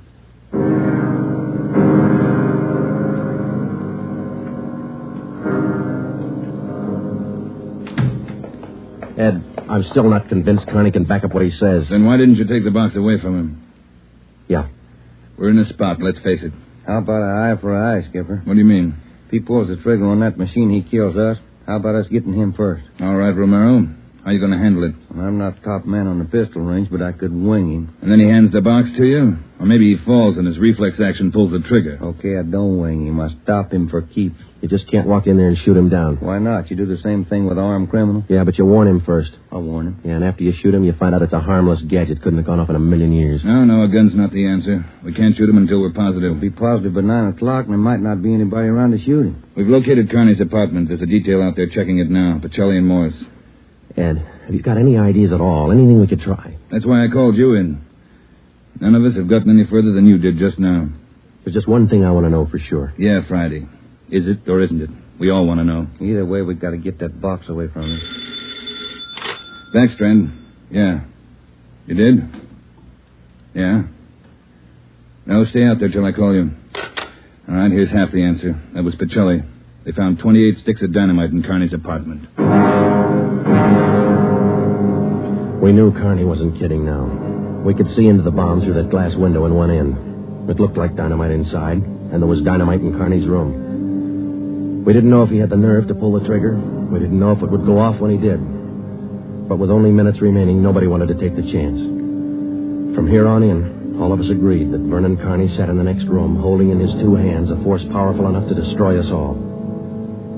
We had to get that box away from him, and to get that box, we had to have a plan. I looked at my watch. It was 8:40. 20 minutes till 9 o'clock. How do we get it away from him? I got an idea. It might work. Let's have it. Carney's sitting against the far wall between two windows. They're both open. Yeah, that's right. All right, if we could get a man through one of those windows, we might get Carney from behind. How are you going to get him? Whoever gets through the window could slug him. What do you do then? Somebody grabs the box. The crime lab can tell us what to do with it. How do we get a man through one of those windows? We're on the 16th floor. Oh, there's some kind of a ledge that runs around the building on each story. Wide enough for a man to walk on? Hey, let's take a look. All right. Looks pretty narrow, Joe. That's a good 18 inches. Could be done. Not too risky. It's raining out. That ledge is slippery. Strong wind up there, Joe. Tear a man right off the building. Yeah, I guess you're right. Well, there's still a way. How about a ladder? 16 floors, Skipper. There might be a way. The fire department would know that. I'll get Battalion Chief Erickson. Is Lee Jones in the building? No, he's over in the crime lab. I'll get him up here, too. I don't know, Friday. Maybe it'll work. It's got to, Ed. All right, now look. It's going to take a couple of minutes to set this up. We've got to know what Carney's doing every second of that time. Well, how about the dictaphone in there on the desk? Good. Get it on without him seeing you. We'll try. The dictaphone in there is connected to this one in here. This room is 1614. You got that? Yeah. All right, push down key 1614 on that machine in there and leave it down. Get the receiver off the hook and leave it off. Leave the receiver off. That's right. You know, if it isn't off the hook, we won't be able to hear a thing in here. Right. Come on, Ben. This is Backstrand. Give me Chief Erickson. Where's my brother? Still in his cell? You coppers are long on talk, but short on time. Yeah, we know. I'm telling you, for your own good, you'd better get Elwood over here. Carney, I'll bet if we get your brother on the phone here, he'll tell you he doesn't want any part of this. You mean Elwood don't want out? Since when? Sure he wants out, but not your way. He's only got a year to serve. Why don't you leave him alone? I told El. I told him I'd get him out. He didn't think I could do it. But I'm doing it. I'll make you a bet, Carney. Let us get your brother on the phone. He won't walk out of here with you. All right, get him on the pipe. Where you going? The phone's over here. Have to use the dictaphone. Got to get an okay from the chief. Elwood's still a prisoner. What's the matter with the phone? No operators. You know the building's been cleared. Oh, yeah. That's right. Almost forgot. Okay, you can use the dictaphone.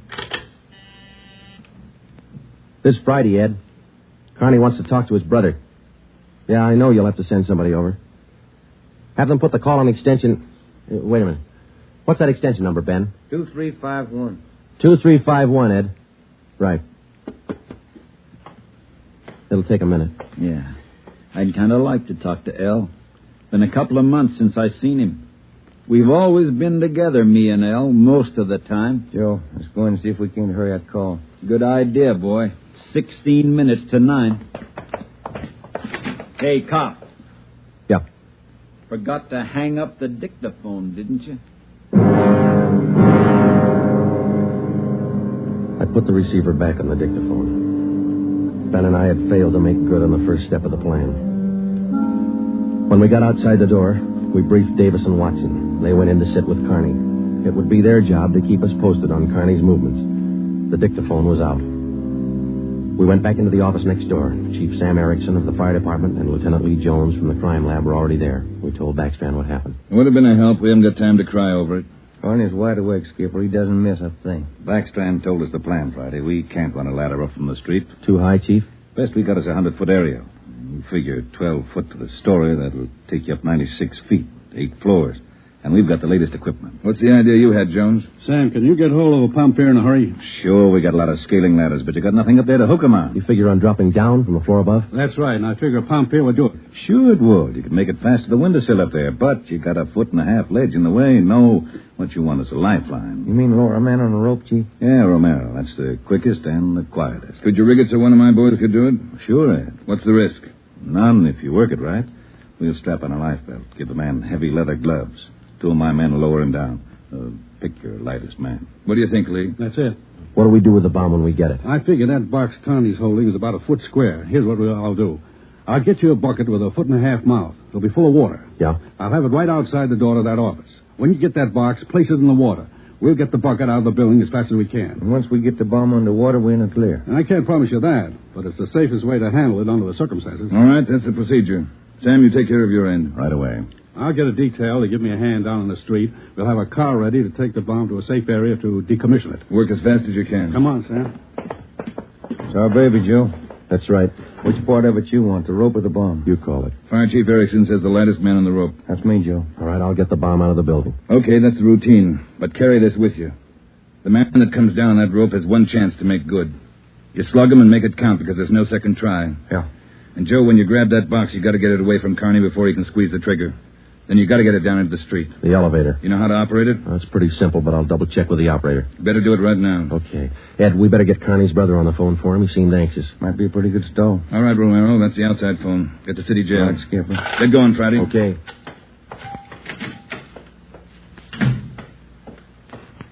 Hey, you. Elevator man. Yeah, Sergeant. Let me see if I know how to work that thing. You taking over the elevator? Well, in a couple of minutes. You want to check me out? Nothing to it, Sergeant. All right. Now, here's the control, see? You push this lever right to go up, left to go down. You see this little trigger on the underside of the handle? Yeah. That's the safety lock. Be sure you squeeze it or you can't move the lever. Let me try it, huh? That's it. Right to go up, left to go down. Right to go up, left to go down. How do you operate the doors? Automatic. They work off the control lever. When the control lever is locked in the up or down position, the doors will close. I get it. Now, in case they jam, this red emergency button up here? Yeah. Push it. If that doesn't close them, we call the repairman. Okay, I think I got it. You sure now? I've had my orders to get out of the building.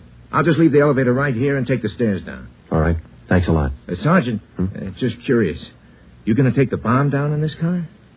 We're going to try. You won't have any trouble. We haven't had an elevator failure in 18 months. The elevator man turned and went down the stairs. Outside of a handful of volunteers and a man with a bomb, the city hall was now cleared. I started down the corridor and met Ben outside the office. He told me that Lee Jones and Chief Erickson were on their way up in the freight elevator at the rear of the building with the necessary equipment. The 2 fire department volunteers were with them. The phone call had been put through to the city jail, and in a moment, Elwood Carney would be ready at the other end of the line. We went in to tell Carney. I told him over at the jail to put the call through on extension 2351. Yeah. When's it coming through? Right now. You got Elwood with you? No. Look, Carney, we told you we'd get him on the phone for you. The call will be through in a minute. Minute's a long time, cop. You only got 12 of them left. Elwood's going to talk you out of this. Oh, sure. Sure, everybody's going to talk me out of this. First it was them other 2 cops, the little Porky guy and that other monkey. Then you and this Dixie Doughhead here. Now it's Elwood. Come off it, will you, and get my brother over here. That's him. It's your brother, Connie. I'll get him. Stay put, you. Just going to get the phone. You want to talk to your brother, don't you? I'll take care of the phone. We'll disconnect it for a while. Now get it straight, copper. I'm through with your stinking rotten lying. I want Elwood here. And I want him now. Bring him here before I blow you all to pieces. What's going on? Who threw that phone out in the hall? I did. You want me to go out and pick it up? Carney, that's not going to get you anyplace. You the big boss around here? Maybe. Are you or aren't you? I answered you. All right, big boy. I've got a piece of advice for you. Take your rookie cops here and get it through their heads. I mean what I say. I want my brother over here in this room. And you've got just 11 minutes to get it done. Tell them that, will you, boy? All right, Carney. It's your show.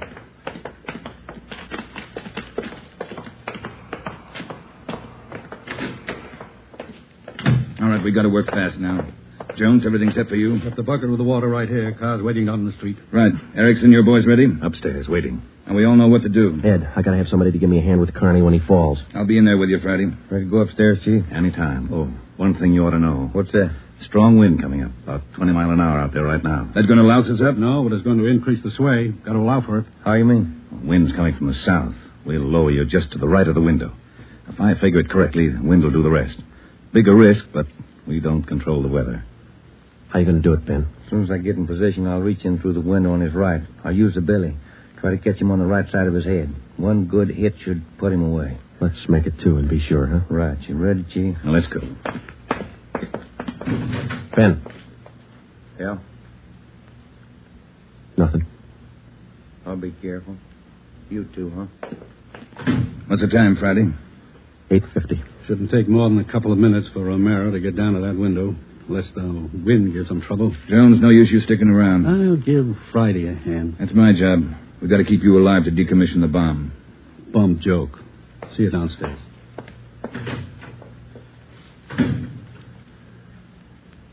You ready, Ed? Yeah. Scared, Friday? Yeah. That makes us even. Come on. Ed Backstrand and I went into the next room with Vernon Carney. Our job was to keep him occupied until Ben was lowered to the windowsill from the floor above. Ben was going to make a try from the window on Carney's right. Somehow, we had to keep Carney's attention on us and away from that window. If anything went wrong and Carney got out of position, the plan would fail. If Ben was spotted, the plan would fail. If Chief Erickson didn't estimate the force of the wind correctly, the plan would fail. After Ben slugged Carney, my timing had to be perfect. If it wasn't, the plan would fail. I looked at my watch. It was 8 minutes to 9. Carney, anything we can say that'll make you change your mind? I've asked you 100 times. Now I'm ordering you. You're going to get to a phone and have somebody send Elwood over here right now. I'm through waiting. Now move. You ripped out the phone, Carney. Well, find another one. I told you I'm sick of your two-bit stalling. We've got until 9 o'clock to make up our mind about this. You had until 9. But you wouldn't do what I told you. Now I'm cutting you short. You guys have got exactly 1 minute to get a phone in this room where I can hear you call the jail and have them send Elwood over here. You said 9, Carney. All right, Joe. We'll give him what he wants. Davis, unlock the connecting door to this office. I'll get the phone, Ed. Will the cord reach? Yeah. Your brother's a prisoner. He's in our custody and he's under our protection. We can't place his life in jeopardy. Why not leave it up to Al? Here's the phone, Ed. Yeah. Kenworthy, this is Backstrand. We want Elwood Carney over here at City Hall. His brother wants to see him. Explain the situation. If he wants to come, get him over here. Leave it up to him. Room 1614. You'll have to use the freight elevator. And tell him to hurry. Yeah. Tell him to hurry. That's the only smart thing you've done today.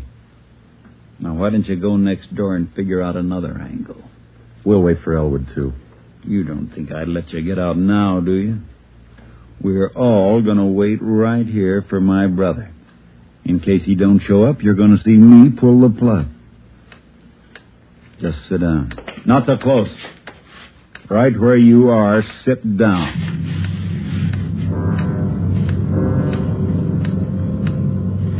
Loud clock, ain't it? Windy.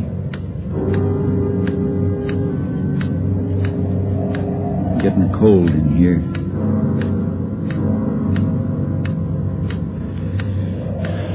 Sure a loud clock. Real windy. Maybe I ought to close the windows. Don't want to catch me a cold. I turn on the heat. Stay put, cop. Hey, what's that? What's going on? Just the wind, Shut Carney. up! There's somebody out there. I can see his feet. You stupid cops. Pull him up! Get back there, you! Pull him up! Friday told him to pull him up. Right.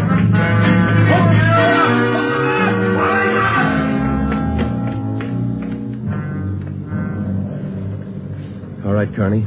You win. You bet I win, you dumb coppers. You didn't think I'd miss a trick like that? We'll just close these windows, boys. There's one, and lock it. And Here's your brother, Carney. Yeah. Hi, Al.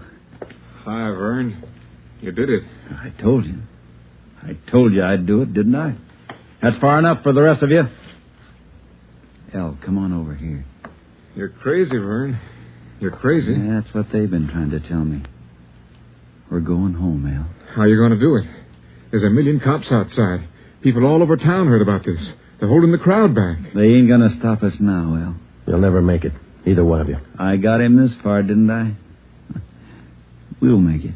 Vern, you think we could do it? Hey, you. Yeah. You're going to get a car ready for us, a fast one.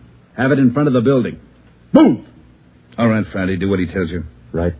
Hold it. Yeah. If you ain't back by 9 o'clock, the deal still holds. I told him I'd pull the pin at 9, Al, if they didn't let you out. You ain't fooling, are you, Vern? Will that desert really blow? 4 miles high. You know what that means, Al? Yeah, but they won't let you pull it. We're getting out. All right, Copper. Get the car. You got 4 minutes. Hey, Ben. What happened? He spot me? Yeah, there's no time to explain. Now, listen. We gotta work fast. Yeah. We had to bring Carney's brother over from the jail. I don't think he cares if they get out or not. He just wants to use that bomb, and for some crazy reason, he's waiting until 9. How much time we got? Let me look. Less than 4 minutes. How about the ledge? You think you can do it? Strong wind. You'll have to hang on like a fly. I don't know. I can give it a try. Okay. Same plan. Every second counts. Now, I can't brief Ed. He's in the room with the guy. It's up to you and me. I'll get on the ledge from one of these offices. I hope I make it. If you don't, we'll know you tried. Hurry. Hey, Ben, wait a minute.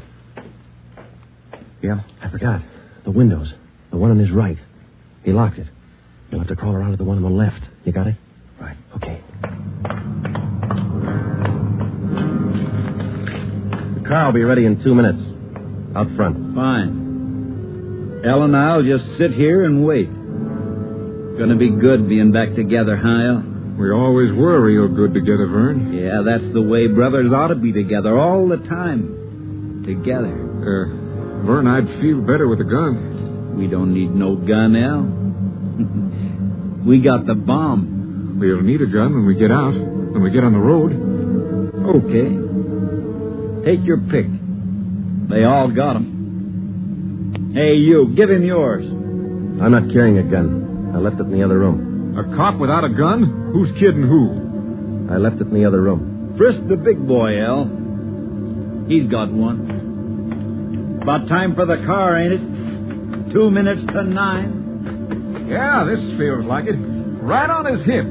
Hey, Vern, look out! No. Grab him, Joe. I got him. Get the box. Leave that gun alone. I got him, Ben. I gotta get his hand out of it. Run, Joe. Get it in the water. Run!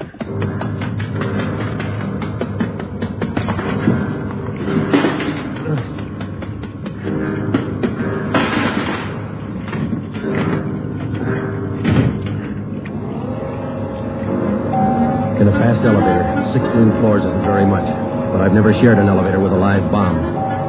It seemed like minutes between floors. I kept watching the bucket. The bomb was completely underwater. A small stream of bubbles was hissing to the surface. I waited.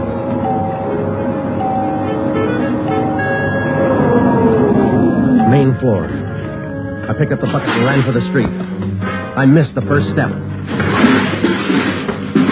I fell forward. The bucket spun out of my hand. I sprawled flat on the sidewalk. I waited for the explosion.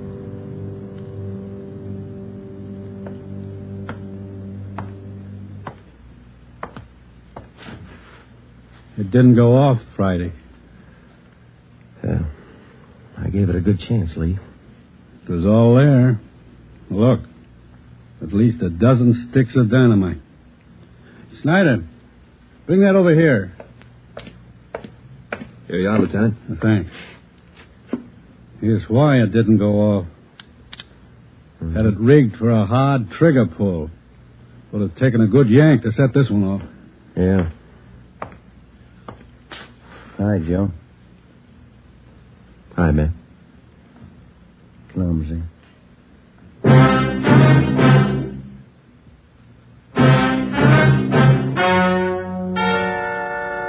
The story you have just heard is true. Only the names were changed to protect the innocent. Vernon Carney was examined by 5 different psychiatrists appointed by the Superior Court and was found to be incompetent. He is now confined in the state mental institution for the criminally insane.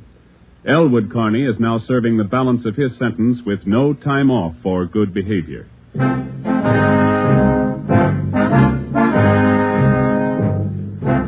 have just heard the 7th in a new series of authentic cases from official files. technical advice for Dragnet is furnished by the Los Angeles Police Department. Tonight's program is dedicated to Town Marshal Lon T. Larson of the Mount Pleasant, Utah Force, who, on the night of October 15th, 1945, gave his life so that yours might be more secure.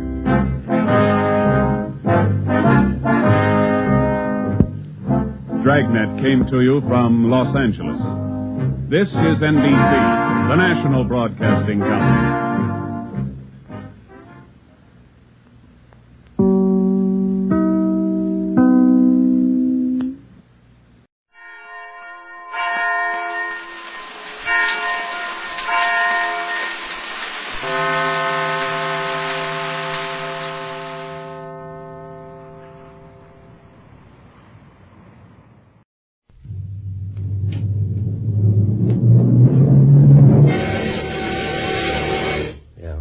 Johnny Madero, Pier 23. You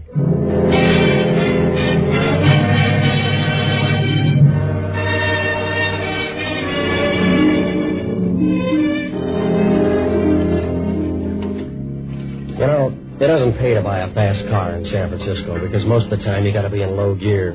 The town is laid out like the profile of a chorus line, and the only time it flattens out is where it runs into the bay. The waterfront goes from south of the ferry building out past the China docks, and on a clear day you can see them batting baseballs over on Alcatraz. Pier 23 is over toward the left field sign, and not far from there you'll find Johnny Madero's boat shop. My place. Oh, I rent boats, and I do anything else that means long odds and short hours. It's a way to make a living. And if you never save enough to get married, at least you got enough to leave town. Maybe I should have left town Monday afternoon. I bought a paper, and I read about a build-up on a heavyweight fight in L.A. I stopped in at Lofty's, and the boys said neither one of those fighters could beat an egg with a power drill. About 3 o'clock, I started down Post Street when I spotted a new auction house.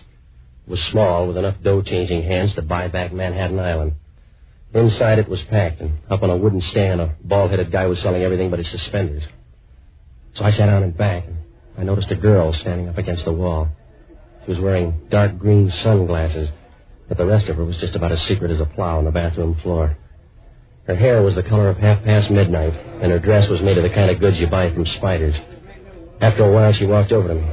Right away, she started to get nervous, and when you look like her, you got a right to be.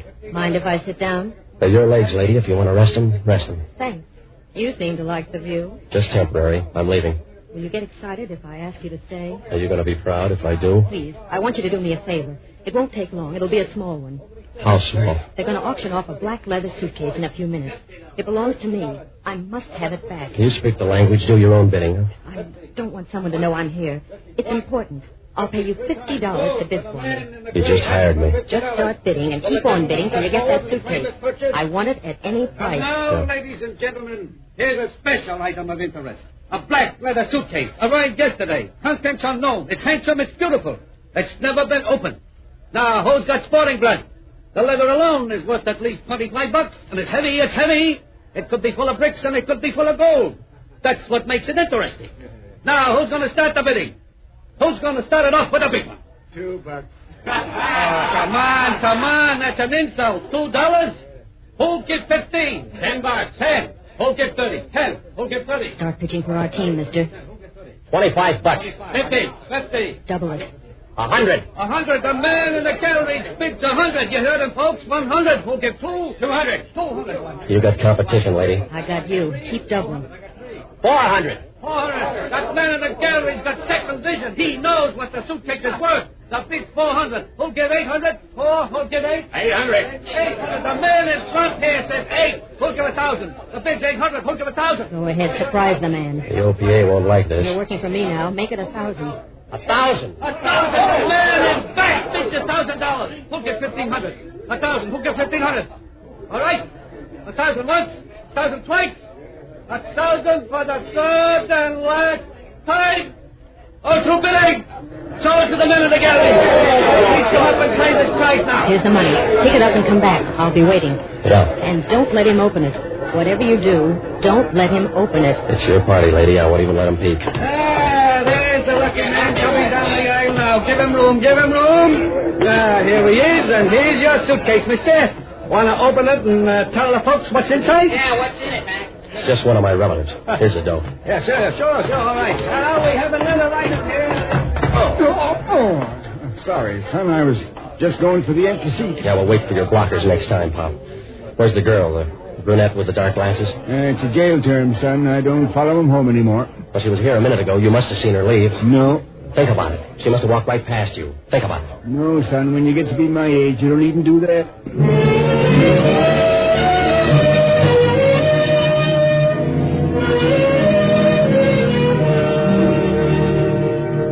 I felt kind of silly, the same way you do when you find a hole in your sock at the shoe store. But it wasn't my dough that bought that case, so I couldn't beef much. When I got back to the office, I started working on the lock with the key. The case was made of plain black leather, and it was kicked around more than Minnie's gong. Then I opened it. A shiny-looking saxophone was laid out in 3 parts. For $1,000, you can buy a whole brass section. So I went through each piece looking for a reason. There was a paper box inside the case. It had a gross of reeds in it, same kind you find on the mouthpiece of any saxophone. I couldn't do much more, so I wrapped up the case and put it up in my closet. Then the door opened, and if trouble had a face, this was the way it looked in the morning. He stood there in the middle of the room, and his eyes held me like a fly at the end of 2 needles. You noticed his eyebrows. They were bushy and thick, and if they got any worse, he'd have to hire a native guide. Hello, are you Madero? That's my story. You got a better one? It's sadder than yours. I'm the guy you left behind at the auction. Who are you bidding for? Who are you asking for? Myself. I suppose we get real friendly. What's your name? Dunlap, Larry Dunlap. Now, introduce me to the girl who was coaching you. All right. She was a souped-up brunette with a disappearing act. Now, what does that prove? Unless you find her in the cemetery, never trust a woman. Especially Claire Underwood. Yeah. What do you want from me? I'll take that black leather suitcase you won at the auction. Look, I saved you some dough. Don't make a pig of yourself. Try to be nice. I will. I won't kick you when you're dead. Where's that suitcase? You're making me nervous. So if you got an itch, see a doctor. What makes you so big? Vitamins. I know all about the sax, Madero. It belongs to me. Give it to me or I start looking. You better have a license. A sax isn't that important. It is to me. Maybe I want to start a hot shop. I'll hold out for your girlfriend. She owes me $50 and I need the dough. I'll double anything she gives you. If you made money, give me a hint. Will $100 do? Yeah. The sax is in the closet on top here. Come on. Give me a hand. Give me a hand. Oh, sure. You've got a hand, Madero. Now play it out.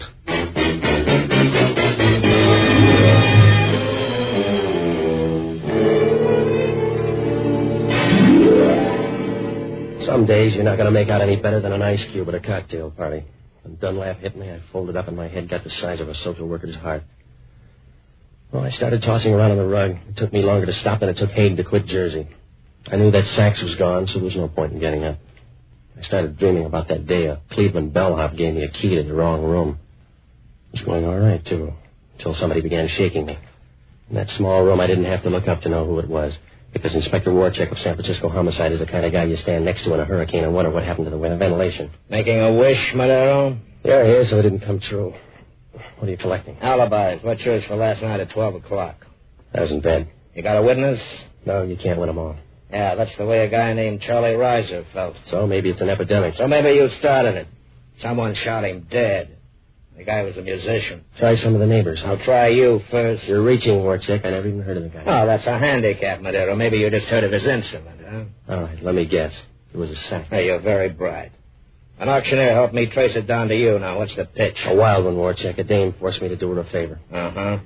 I bet you force easy. She paid me to bid for the sax and then took a powder after I won it. You got an active memory. Does it include a name? Yeah. Claire Underwood. Run it down and see what it gets you. Oh, now stop threatening me, Madero. I think that sax is tied in with the murder. Now, where is it? You're a little late. A torpedo named Larry Dunlap just walked in and sapped me for it. Yeah? How hard did he sap you, Madero? There's a pool of blood behind your desk, and it doesn't look like yours. How'd it get there? I don't know, Warchek. Maybe somebody got lost and figured it was a blood bank. How do I know? Yeah. Maybe they thought it was a morgue, too. Left a body. Now look around. Yeah, do that. Look under the rug, too. Maybe the guy was thin. All right, Madero. So far, you're in the clear. But if there's blood, there must be a body close by. It'll show. When it does, we'll turn it in for yours. I'll remember. Like you remember that $1,000? Huh? The auction house, Madero. The $1,000 you gave the joint got homesick and left. I'm broke, Warchek. You'll have to stand on your head to pin this on me. Maybe I will. Maybe you're right. I forgot about your head.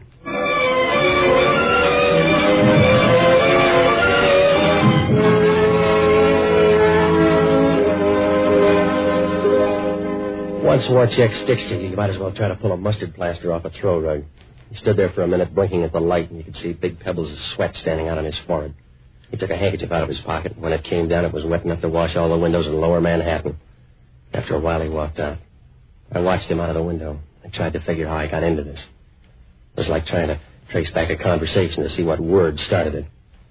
There were lots of questions and not too much time. Why was a saxophone in a grocer Reed's worth all that dough? And who left his blood on my rug as a deposit? The girl must have known what was in the case, but why did she leave it with me? Oh, I couldn't make it add up, so I looked up the only good guy I know. A waterfront priest named Father Leahy. He knows most of the bad boys around the piers, and he's heard enough sins to start an art colony. Around Lofty's, they got his name above the line, and that's a tough trick, because along the waterfront, an archangel couldn't get a cup of coffee without hucking a wing. I found him over at the Parrish house having dinner. Hello, Johnny. You want some wine? No, thanks, Father. That's one of the good things about this job. You get wine with your meals. Yeah, I know. Except you got to watch out. I knew a guy in the seminary liked to eat between meals. Yeah. But the bishop fixed him. He sent him to a rich parish, and the guy had to throw away half his sermons. I'm in trouble, Father. Did you buy elevator shoes, or is that a bump on your head? Somebody knocked me down when I wasn't looking. Did you get the license number? It just felt like a truck. I got hit with a club. That's why I want you to help me, Father. Johnny, you misinterpret my mission in life. You need a policeman. I'm only a priest. Besides, I'm eating. Look, Father, homicide wants to tack a murder on me. There goes my appetite. Who's dead? Anybody I could have helped? His name was Charlie Reiser. He was a musician. If he's going in the right direction, he may get some work. How did you meet him? I didn't. I never heard of the guy. It was all a surprise to me. Sounds more like a shock. I got a bum shake from the start, Father. A gal with a big purse promised to pay me something if I'd bid for a black suitcase at an auction. What was the matter with her? Laryngitis? She was trying to keep somebody from noticing her, but she must have weakened in the final stretch. What do you mean? I won the bid with $1,000, but when I came back, the gal was gone. And you were left holding the bag. What was in it? A saxophone and a grocer Reed's. You could buy the whole outfit with a $5 down payment. What makes it worth $1,000? I don't know, Father. The sax belonged to Charlie Reiser. A guy named Dunlap offered me $200 for it. All that money for a saxophone, and they wouldn't allow me $40 on that old organ. Dunlap slugged me when my back was turned and piled up a lead. Did the sax go for free? Somebody paid for it. When I woke up, there was a lot of blood on the floor. Yours? It was unclaimed, but I have an idea a body's going to turn up without it. You have nothing but murder on your mind, Johnny. Why don't you settle down with a good book? If Warcheck tags me, I'll have to borrow yours, Father. Right now, I need you to check on a few people for me. Sure, but I'll need a couple of names for them first. You know a lot of the combo boys, Father. Check up on Charlie Reiser's friends, especially his women. And find out where Larry Dunlap fits in. Will you do it, Father? Yes, Johnny, I'll do it. But if I find out you're calling them wrong, I'll drop over to Warcheck's side. Thanks, Father. If you help me out of this, you're a good guy. You're an angel. But stop pushing me. I'm not that anxious yet.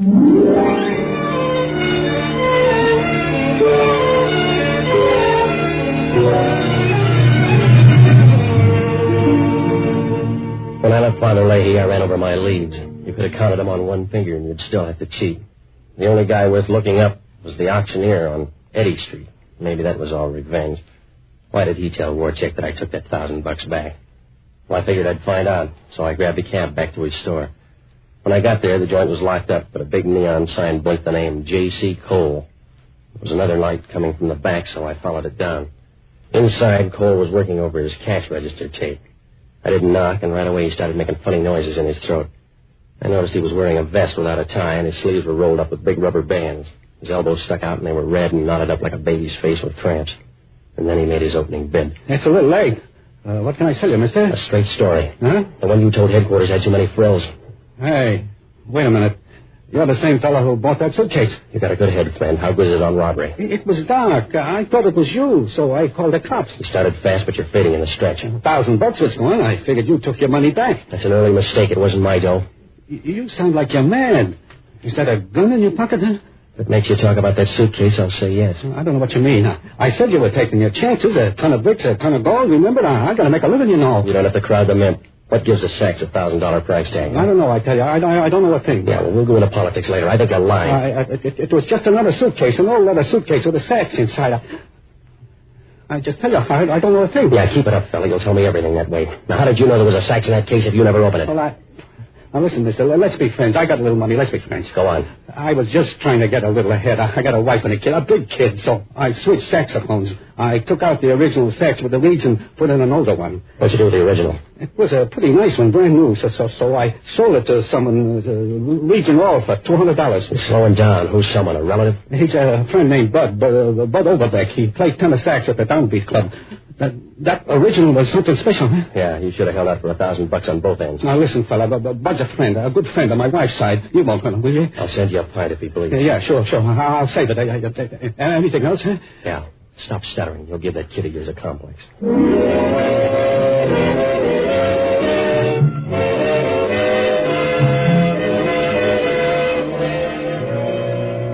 When he opened the door, you could tell he wanted to shake me worse than a summer cold. I didn't like him any better, but he'd given me something solid to work on. So I got over to the club Downbeat. It's a jazz cellar that warms over King Oliver at 6 bits a throw. 5-piece combo was writing a chorus slow and easy, and you knew the only notes they ever read were on IOUs. There were a dozen or so jazz fans huddled around the bandstand, and if you looked real close at their faces, you saw something that looked like pain. I asked the bartender who Overbeck was, and he pointed out the blonde kid with a face made of warm putty playing a black saxophone. I walked backstage to a small dressing room where the boys grabbed their second wind with a short one. When I opened the door, Claire Underwood stood there holding her breath. Hello, Johnny. You look angry. Put away those daggers, I will, baby. I'll guess that you killed Reiser for a saxophone. Guess again. Why should I kill anyone for a sax? Tell me why it's worth $1,000, and I'll answer that one, too. All right, Johnny. I'm sentimental. Say Charlie Reiser was my boyfriend, and I wanted to keep his sax as a memory. Must have been quite a memory, baby. You didn't meet Charlie. But I did meet Larry Dunlap. He wanted the sax, too. Why? How would I know, Johnny? Maybe he was taking lessons. They weren't that kind. He has too good a lip. So have I. Only I use it differently. All right, stop puckering, sweetheart. I want some sense now. Please, Johnny, if you leave now, I'll give you double what I owe you from the auction. That's not enough. Look, baby, count up your bills and tell me what a murder rap is worth, huh? We'll haggle over it later, Johnny. Just meet me at the Ajax Hotel, and I promise you'll get a better figure. Yeah. You gonna add some interest? Come here, and I'll show you what I mean. I'm not running a service. I need some answers. Come on. I want some action. Come on. And use your arms, Johnny. You got too big a mouth, baby. Somebody's gonna close it on you. Show me, Johnny. All right.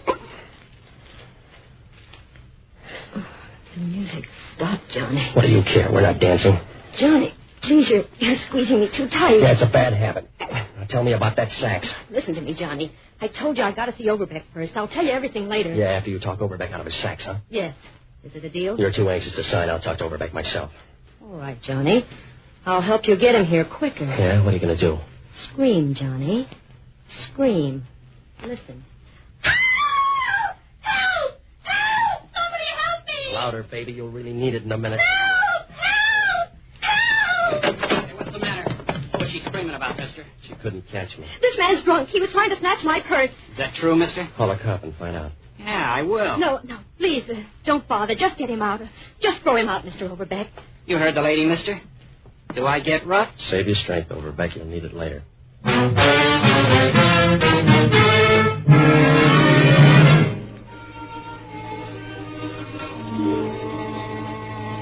Clara had a nice act, if you didn't mind playing straight man to a vulture. She draped herself on Overbeck's arm, and she looked as cool as a vacation in Maine.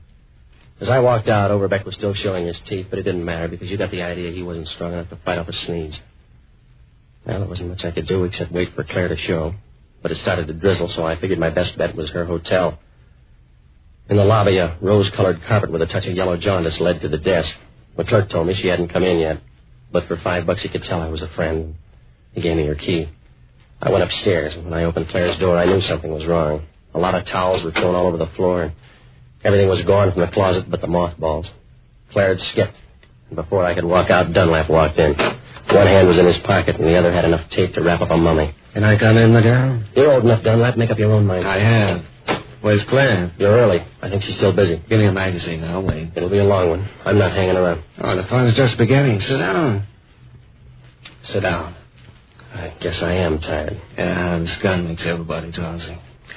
Now, what's your time with Claire? Nothing that's deep-rooted. Are you writing a column? Yeah, the obituary, and you're going to make the morning deadline. You're too cocky, Dunlap. Don't turn your back. I won't. Claire blew her chance. The best she could do was this arm. Yeah, you ruined my carpet. When they pass your cup around, I'll be jealous.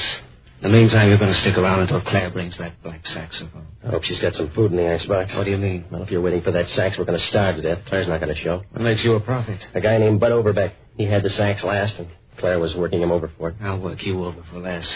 What are the rest of her plans? She was warm. Maybe she left a smoke signal. All right. You're getting too stubborn. Put away the gun, Dunlap. You can only use one arm. I'll clean the bases with this index finger. Pick a spot to fall.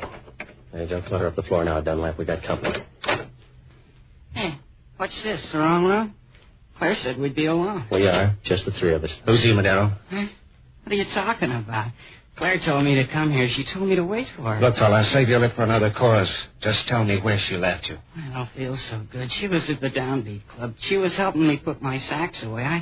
I just came up here to wait. We were going to be alone. All right, fella. I'm cutting down the crowd. You with Madero now? I'm leaving. Yeah, I'm going home, too. I feel sick. I'm going home. You'll never make it on your knees. What's the matter? I don't know. I guess I gave the new horn too big a ride tonight. I got a weak heart. Your eyes aren't too strong either. You're walking right into that closet. They told me not to play so hard. Maybe I played too hard. Help me, fella. You look familiar. I seen you somewhere, huh? You look fuzzy. Yeah. I don't know. I feel sick.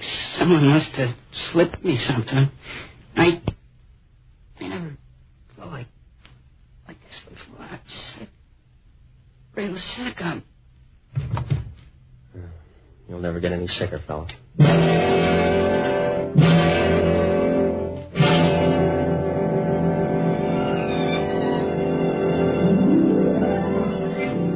Overbeck was dead even before he had a chance to see if Gabriel paid his boy's scale.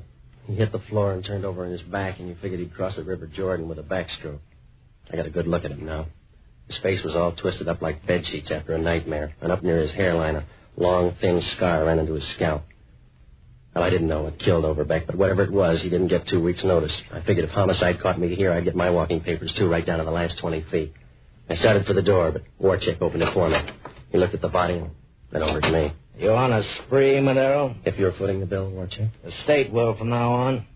Now tell me about the guy on the floor. He's dead. Must have had parents. What's his name? Bud Overbeck. He was a musician at the Downbeat Club. Yeah. Tell me some more. Roll him, Warchick. Maybe he's got a diary. Here's his wallet. All right, Madero. How long you been here? Why? The wallet's empty. Well, that's too bad. Your girlfriend's going to have to get along with last week's presents. I trail a guy named Dunlap up to this apartment, and I find you and a dead body. Now, there's a tie, any way you look at it. Mm-hmm. Now, just what happened? I don't know, Warchick. I didn't see the picture. I just tagged by for the end. You know? Must have been a sad one.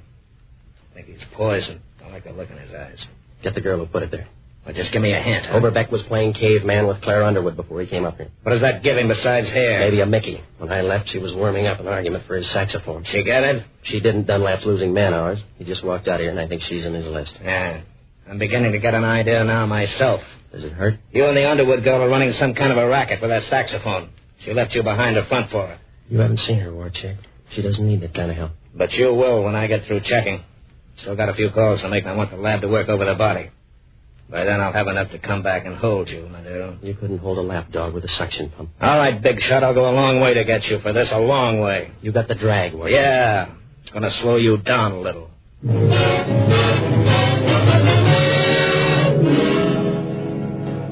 Warchick wanted to mother the body until the coroner came, and when I left, he was squeezing himself into a chair. He fit tighter than a whale in a crib.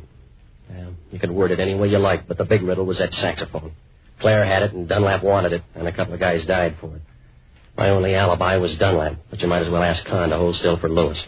I buzzed back to the office, but there was no message from Father Leahy, so I stared out the window for a while, wondering how to bake a cake with a dynamite charge when the phone rang. Yeah. Hello, Johnny. This is Father Leahy. What'd you find out, Father? It's not pleasant, Johnny. I'm down at the morgue. The lab report on Bud Overbeck just came in. He died of poisoning, huh, Father? The bitter kind. Overbeck's heart couldn't stand all that dope. Hmm? Coroner found a used saxophone reed in Overbeck's pocket. It was soaked in hop. So that's what made that saxophone so big. The grocer reeds. That's right, Johnny. Overbeck was absorbing the stuff while he played. Oh. He probably never knew what hit him. Well, what about Reiser? How does he figure? Reiser was making his pin money peddling dope to nightclubs. He was getting his shipments from Mexico. How did Claire and Dunlap figure? There were a couple of partners who wanted to ease out Reiser and go into business for themselves. The idea must have gone to Claire's head. She's doing a solo now, and Dunlap thinks she has the sax. Warcheck feels the same way about you, Johnny. He's out to tag you for everything. He's smarter than that. I don't know him that well. But it adds up in his book because he thinks you're leaving town. Someone's booked a passage on the 2 a.m. plane from Mexico this morning in the name of J. Madero. I'm being jockeyed, Father. It's either Claire or Dunlap. They're both as black as sin. Maybe so, but Warcheck still thinks you're the dark horse.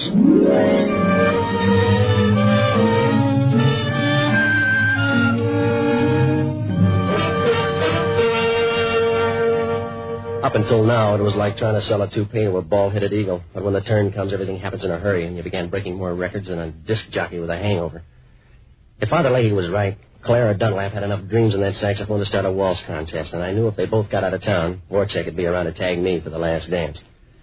So I got out to Mills Field, and out on the far end of the strip, a twin-engine plane was warming up. Claire was standing with her back toward me, and even from here you could see what a stiff tailwind could do to a landing gear. When she saw me, she raised her eyebrows and figured her temperature was even higher. Sorry I had to borrow your name, Johnny. You're too small for it, baby. I got a big ego. And that gun bolsters it, huh? That's my story. Well, tell it to Homicide. They'll take a nibble on either you or Dunlap. Better throw him Dunlap.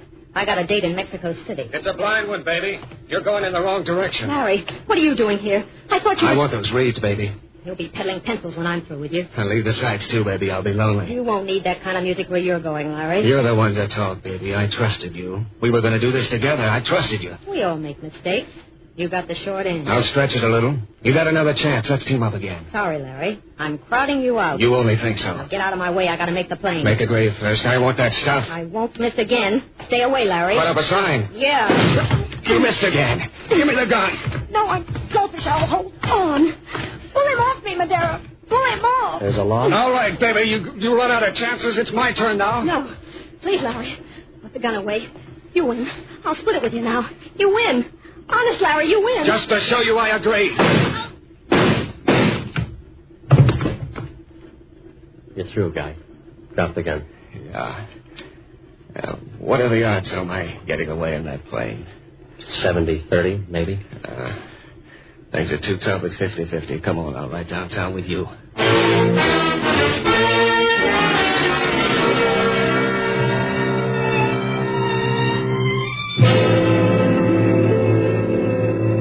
Well, Dunlap told the whole story down at headquarters.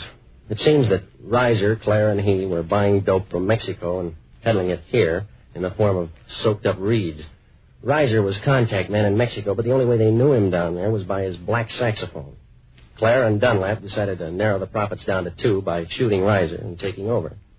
Claire used the gun, and, well, that started her to thinking that she could do even better with a single act. She needed that black sax, though. Reiser got wind of it and hid the sax with the reeds in the basement. His landlady found it after he was tumbled and sold it to that auction house. And Claire had me buy it and then followed me back to the office where she tried to peg down Dunlap. The sax she took turned out to be a phony because the auctioneer had already sold the black one to Bud Overbeck. The track was switched to him, but not soon enough. Overbeck didn't know the reeds were loaded, and after an all-night jam session, he folded up with a heart attack. Well, Warcheck asked only one question. Wasn't it tough luck for an innocent guy like Overbeck? I don't know. At least there was one time he played right out of this world.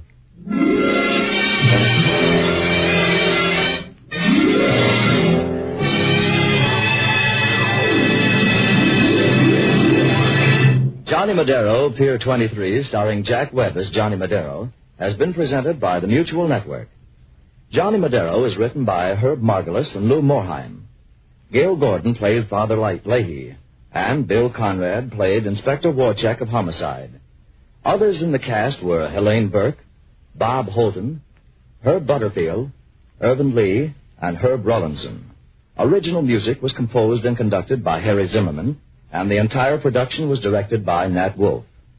We invite you to listen again next week over most of these stations when Mutual presents another adventure in the life of Johnny Madero, Pier 23. Tony Lafrano speaking. This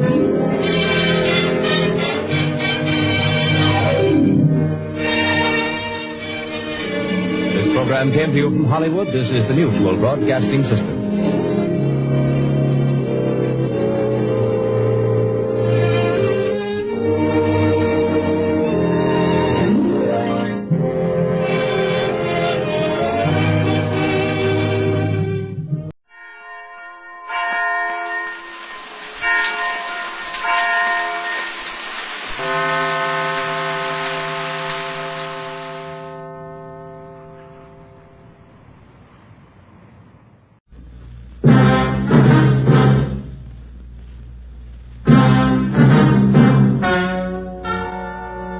and gentlemen, the story you are about to hear is true.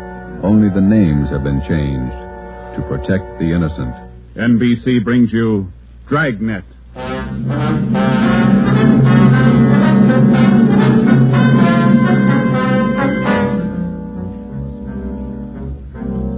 You're a detective sergeant. You're assigned to missing persons detail. You've never heard of Fountain Green, Utah. You've never heard of Juanita Lasky. Los Angeles is a big city. 452 square miles. 3,356,969 people. Your job, find her. Dragnet, the documented drama of an actual crime investigated and solved by the men who unrelentingly stand watch on the security of your home, your family, and your life. For the next 30 minutes, in cooperation with the Los Angeles Police Department, you will travel step by step on the side of the law through an actual case from official police files. From beginning to end, from crime to punishment, Dragnet is the story of your police force in action. It was Monday, December 12th. It was cold in Los Angeles. We were working the day watch out of missing persons detail. My partner's Ben Romero. The boss is Ed Backstrand, chief of detectives. My name's Friday. I was on my way back from lunch, and it was 12:47 p.m. when I got to room 67A.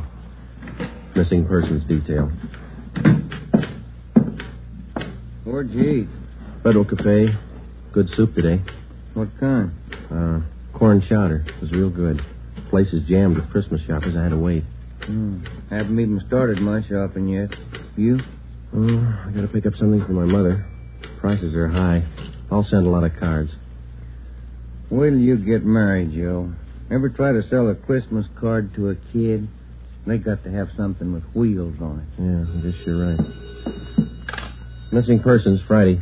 Fountain Green, Utah, calling the Los Angeles Police Department. Bureau of Missing Persons. My party will speak with anyone in charge. This is Missing Persons, Sergeant Friday. Just a moment, please. Mrs. Lasky, ready with your call to Los Angeles. Hello? Hello? Hello? Here's your party. Go ahead, please. Operator? Yes, madam. Could you please give me the charges for this call? I'm using my neighbor's phone. All right, madam. Please signal when your call is completed. Oh, yes. I'll do that. Go ahead, please. Hello? Hello? Are you missing persons? Yes, ma'am. Sergeant Friday. This is Mrs. Hannah Lasky. I'm calling you from Fountain Green, Utah. Yes, ma'am. This is in regard to my daughter, Juanita Lasky. I haven't heard from her in well over a month, and I'm terribly worried. Where was she staying in Los Angeles, Ms. Lasky? At the Chelsea Hotel for Women. I have the address. 941 South Melrose Street. I can't understand it. Ever since Juanita's been away from home, she's written twice a week regularly. When's the last time you heard from her? The last letter I have is postmarked November 2nd. You know how it is, Sergeant. We have no relatives in Los Angeles, and she's trying to find work down there, living all alone. I just don't know what to do. All right, Ms. Lasky. I'll take her description over the phone and make out a preliminary report. You'll have to send us a photograph of your daughter and a letter to the effect that you want us to trace her. I'll get the letter and the snapshot off today. Now, what's your daughter look like? What's her full name? Juanita Marie Lasky. Laskey. No E. All right. Her age, weight, and height. She was 26 last July 10th, 128 pounds, and about my height. Well, how tall are you, Ms. Lasky? Oh, yes. 5 feet 7 inches. She has auburn hair. It's quite long, and her eyes are green. Okay, I got it. Any outstanding scars, birthmarks, anything that might help us identify her? What's that? I say any outstanding scars, birthmarks, anything that might help us identify her. No. Juanita's a pretty girl. Nice disposition. Oh, that's about all, Sergeant. Where can we contact you, Ms. Lasky? 122 Brigham Young Street, Fountain Green, Utah. When you find Juanita, I wish you'd have her call me right away. I'll pay for the call. We'll do that, Ms. Lasky. What's your number up there? This is the neighbor's phone, but they'll call me. It's Fountain Green 14R2. Yeah. You will try to find her as fast as you can. We'll go to work on it. Well, Juanita always comes home for the Christmas holidays. Do you think she's all right? I wouldn't worry about it, Ms. Lasky. We'll call you just as soon as we get any kind of a lead on her. Oh, thank you so much, Sergeant. And if there's any No charge. If your daughter's in Los Angeles, I think we can find her. Oh, if there's anything wrong, you'll let me know right away? Yes, ma'am. You're very kind. Goodbye. Bye. What you got, Joe? Some girl owes her mother a letter. Come on, Ben.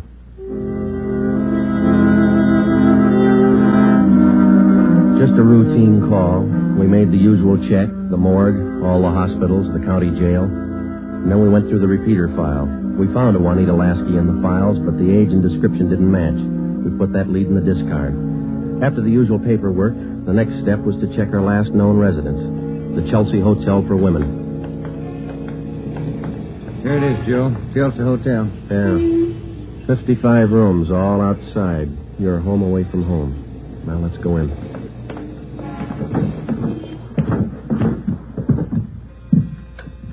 Chelsea Hotel.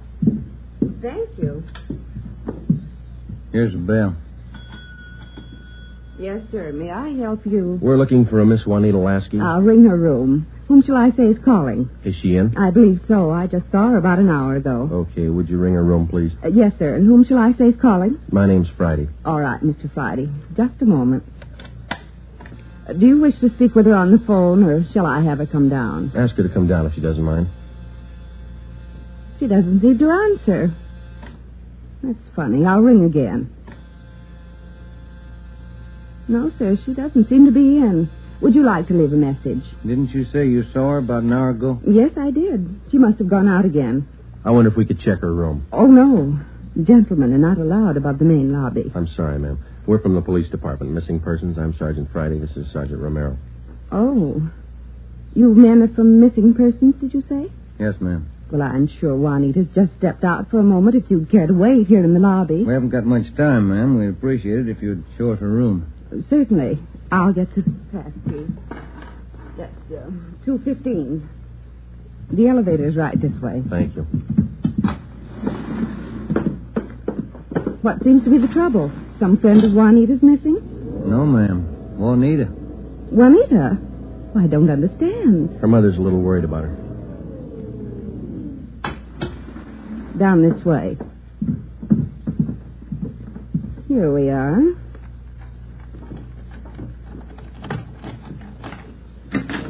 No wonder she didn't hear the phone. She's in the shower. Yes, ma'am. Would you rap on the bathroom door and tell her we'd like to talk to her as soon as she's through? We'll wait out here in the hall. Certainly.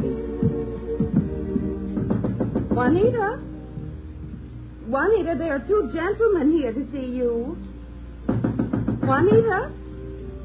Juanita? I'm coming in. It's Miss Waters. Sergeant? Yeah? There's no one in the shower. Well, it's running, isn't it? Yes, and I see a robe and towel all laid out. We better take a look around. Turn off the shower, will you? Yeah. She must have left in a hurry. Say, here's a fresh change of clothing on the bed. Where's the closet, ma'am? This door? Yes, that's right. Closet's full of clothes. There's a couple of pieces of luggage in there. This isn't like Juanita. Funny, isn't it? You say you saw her about an hour ago. Yes, I did. Coming in or going out? Oh, coming in, I thought. You have room service here? Yes, we have a coffee shop downstairs. Uh-huh. The tray of food here on the table hasn't been touched. Coffee's still warm. Shut that radio off, will you, Ben? Yeah. Could she have gotten out of the building without you seeing her? No, we don't have a rear entrance. You sure you didn't see her go out the front door just before we got here? No, I did not. How about her mail? Has she been picking it up lately? I think so. We can check that down at the desk. Yeah, here's some letters. Postmarked Utah. Return address. Mrs. H. Lasky. Mother. Now, let me see that other one, Ben. This is one of your telephone message forms? Let me see. Yes, that's right.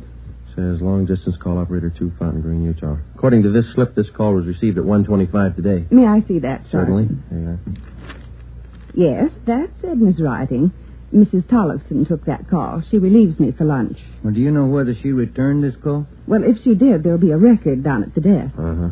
Now, you're positive that you saw Juanita Lasky an hour ago? Yes, I'm sure. Just about an hour ago. 5'7", 128 pounds, green eyes, red hair. Red hair? Oh, no. Juanita's a blonde.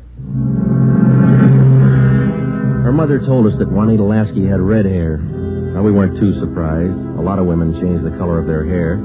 It would make identification a little more difficult, but not impossible. We checked down at the desk. Juanita Lasky had picked up all her mail, but she had not answered that long-distance phone call to Fountain Green.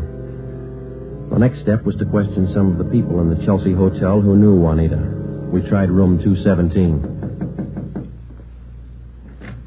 Yeah, oh, Gloria, these men are police officers. They want to ask you some questions. Oh, yes.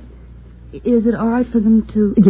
Yes, of course. This is an exception. Won't you come in? Thank you. What's your name, miss? Gloria Edgerton.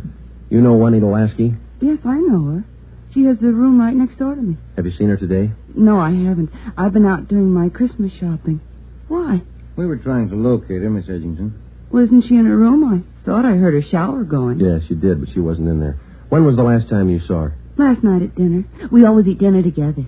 Did she say anything that might lead you to believe that she was going anywhere today? No, she said she might do some Christmas shopping today, so I suggested she go with me, and she agreed. She said she'd let me know this morning. Did she? No, she didn't. I just assumed that maybe she was sleeping in, so I went on alone.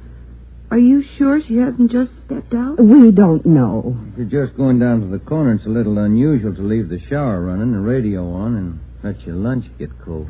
Did she do that? How long has Juanita had blonde hair? Well, ever since I've known her, about 6 months.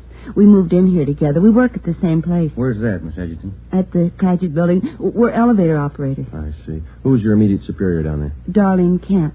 She's chief starter. Mm-hmm. You got that, Ben? Mm-hmm. She have many dates? No, not too many. Juanita likes to go steady. Who was her steady boyfriend? Paul Matthews. He works in the Claggett building, too. He's in the dental lab for Dr. Welty, 6th floor. Well, is there anything else that you'd like to add that might help us find her? Well, are you sure she's lost? The Claggett building is in the heart of downtown Los Angeles. It's a business and professional building. The cornerstone says erected in 1924, and it stands 12 stories high. The main entrance is on Hill Street. Going up. That's all in the car, please. All right, Marion. Going up. Get back in the car, please. Are you Darlene Camp? Yes. Just a moment, please. Going up. All right, Dora. Can I help you? I'm Sergeant Friday, Police Department. This is Sergeant Romero. Yes, sir. Juanita Lasky work for you? Yes, she does. She's one of my operators. When's the last time you saw her? Anything wrong? No, we're just trying to locate her. You just missed her by 45 minutes. All right, Sylvia. She was in to pick up a check. Do you know where she cashes her check? Most of the girls cash them down at the bank on the corner. There's only one around here over on 8th. You say about 45 minutes ago? Yes, that's right. Thanks very much, Miss Camp. Come on, Ben. Going up. All right, Marion. The bank's not far from here. It is kind of funny, isn't it? What's that? Her room, the shower, the radio, that lunch. Sure pulled out in a hurry. What do you think? I don't know what to figure. It's a new one on me. She's alive, we know that. She was, 45 minutes ago, anyway. Christmas is here. Santa Claus in his chimney. Yeah. No. I beg your pardon, sir. That's all right. Merry Christmas. Same to you. Here we are, Joe. Guess we better check with the manager, huh?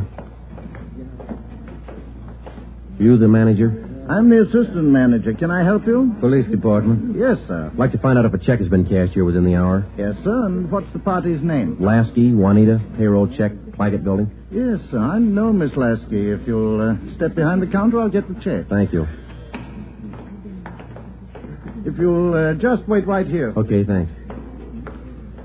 Wonder why she stopped writing to her mother. It's a good question. When we find her, we'll ask her. Wonder if anything was wrong where she worked. No, it didn't seem to be. We'll check back there when we finish here. Yeah.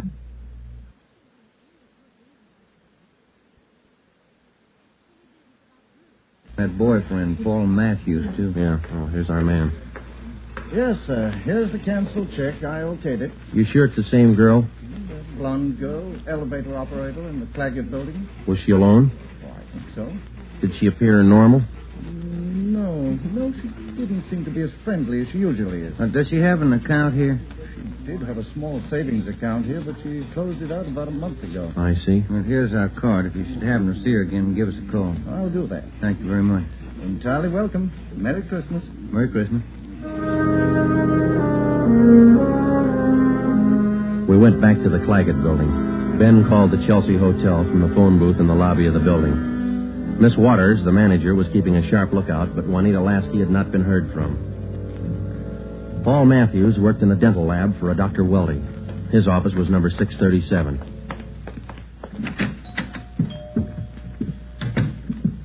Yes, gentlemen, may I help you? We'd like to see Paul Matthews. I'm Paul Matthews. We're from Missing Persons Police Department. Sergeant Friday. I'm Sergeant Merrill. Yes, sir. Do you know a Juanita Lasky? Yes, sir. When's the last time you saw her? Saturday night. We went to a show. Is there something wrong? We're trying to locate her. Do you see a lot of each other? Yes, we do. I don't understand. Miss Lasky disappeared from a hotel a couple hours ago. Thought maybe you might know where she is. No, I don't. Today's her day off. Maybe she's out shopping. Has Juanita done anything wrong? No, it's just that her mother hasn't heard from her for quite some time. I can explain that. Juanita's an elevator operator here in the building. That's how I met her. They don't make much money, you know. Yeah. She was having a hard time making ends meet. She sends money home to her mother every month or so, and besides that, she's got to pay rent and buy clothes and eat. It's pretty rough. She seemed despondent over all this? No, I wouldn't say that, but she was kind of unhappy about not getting a raise. Do you have any outside job? No, sir, she didn't. What kind of a girl is she? What do you mean? Cheerful, good-natured? Oh, sure. Fine girl. We get along swell. I still don't get it. Well, maybe there's nothing to it. Just a routine check. I hope she's all right. When did all this come up? A couple of hours ago. We might have to check back with you. If I can help. Okay. Thanks for the information. Here's our card. If you hear from her, well, give us a ring. You don't suppose anything's happened to her? That's what we're trying to find out. Goodbye, Mr. Matthews.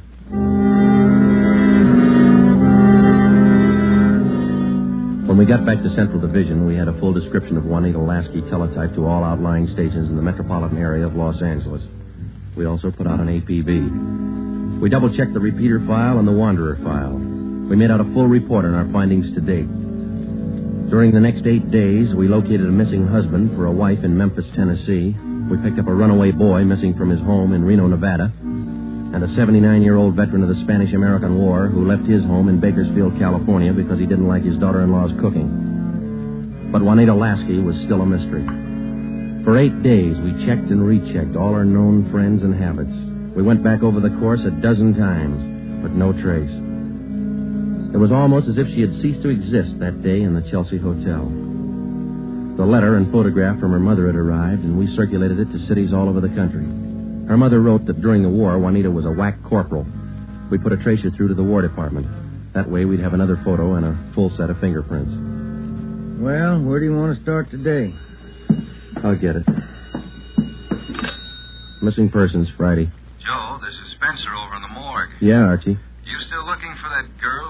What's her name? Ramona Lasky? Juanita, yeah. Just had one brought in. Looks like your girl to me. The city morgue is located in the basement of the Hall of Justice on West Temple Street, across the street from the City Hall. A lot of missing persons cases end right here. Archie Spencer met us at the door. Hi, Joe. How's the wife been? Oh, fine, Archie. Over here, Joe. Cooler 23. Give me a hand, huh? You bet. That's her, isn't it? When's she going to be posted? As soon as your fingerprint man gets here. Yeah. That's Ramona Lasky, isn't it? Juanita. Juanita, I mean. No. No, that's not her, Archie. You sure? Yeah. Oh, I was almost positive. Sure looks like this picture in your bulletin. Yeah, she looks a lot like the picture, but it's not Juanita Lasky. 5'7", green eyes, blonde hair, about 130. How close can you get? And look at the face. You sure that's not her? Yeah, I'm sure. Look at her hair, the roots. Yeah. They're blonde all the way down. They ought to be dark. Our girl's a bleached blonde. Yeah, I see what you mean. Look at her right hand, index and middle fingers. Heavy nicotine stains. Our girl didn't smoke, Archie. Yeah, I see what you mean. Well, guess I was wrong. That's not Ramona. Juanita. Come on, Ben.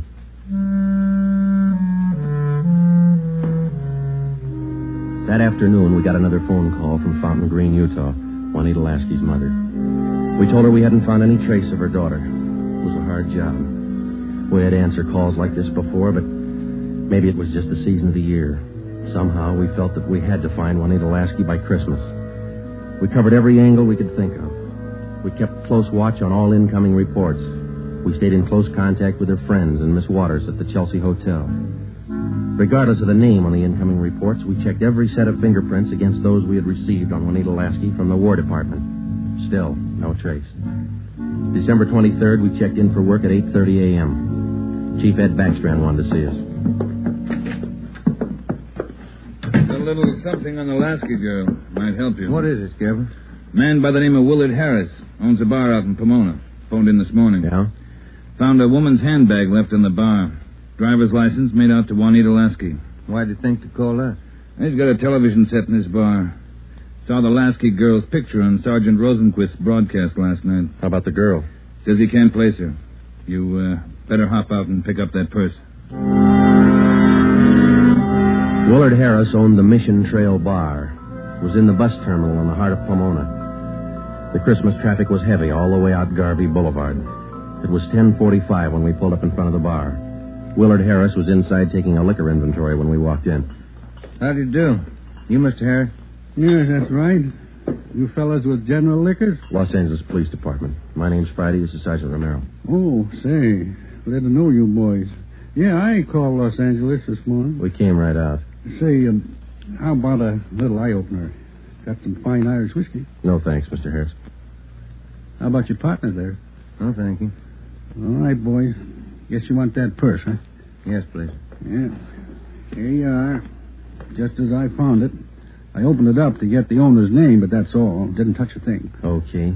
Thanks, Mr. Harris. You said that you didn't remember seeing the woman who left this. No, I don't. Herb works with me here. He might have seen her, but he didn't.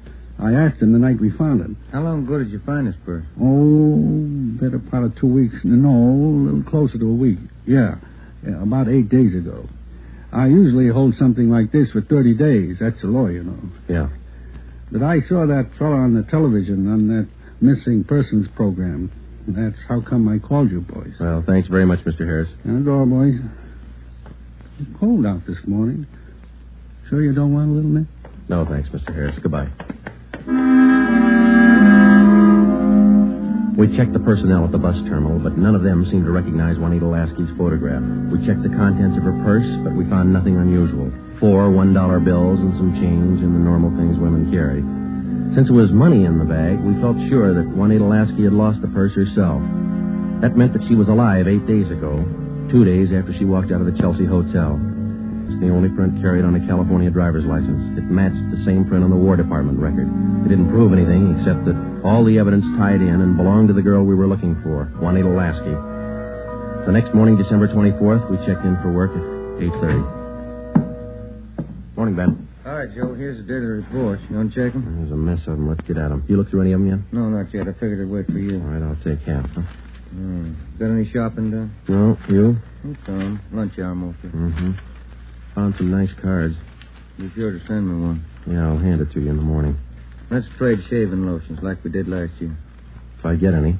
You can get some. My kid's got a bottle all picked out for you. It's called South Pole for that cool thing. Yeah. Well, he's only a kid. You feeling with it? Better when he gets older. So he'll do it. Tell Ted Friday on the Lasky case. Thanks, Holmes. Oh, Ben, listen to this. Yeah? Bureau of Criminal Investigation, Sacramento. Here's a kickback on our APB. Yeah, what you say? Reading your APB, number 43 on 12/12/48. Our records disclose that Juanita Lasky applied for a position of civilian clerk at Marchfield, California, U.S. Army Air Base, using alias Gene Davis. How about the fingerprint classification? Yeah, let me find it. Yeah, FPC. Key 19, primary 32/32, inner over outer, final 15/17. Prints check out. That's our girl, Joe. The Sacramento report stated that Gene Davis had applied for government work at Marchfield, California. Well, a couple of things dropped into place. Her purse had been found in Pomona. That's right on the main highway from Los Angeles to Riverside. And the application for a job at the Army Air Base a few miles beyond Riverside. We put through a long-distance phone call, and they told us that Gene Davis was employed there as a civilian clerk, but failed to show up for work that morning.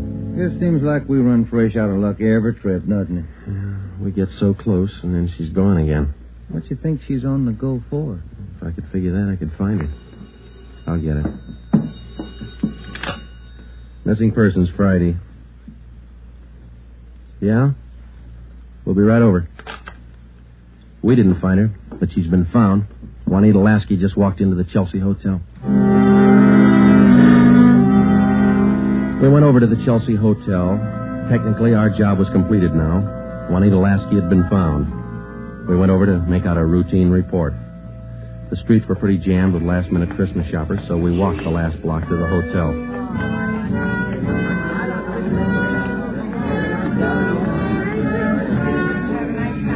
What's your guess, Joe? Let's ask her. Come on, let's go in. That looks like her over by the desk there. Yeah, pretty well memorized that face. Sergeant, this is Juanita Lasky. Sergeant Friday and Sergeant Romero. Juanita. How do you do, Miss Lasky? How do you do? I'm sorry. I'm terribly sorry. Miss Waters told me. You mind telling us? Where have you been? Sergeant, I don't know. These last 12 days have been a complete loss to me. Miss Waters told me what happened. I went over to see my doctor. He said I had temporary amnesia.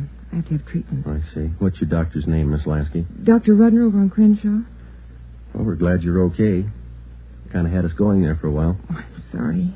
Can I use your phone, Miss Waters? Oh, certainly. Help yourself. Thank you.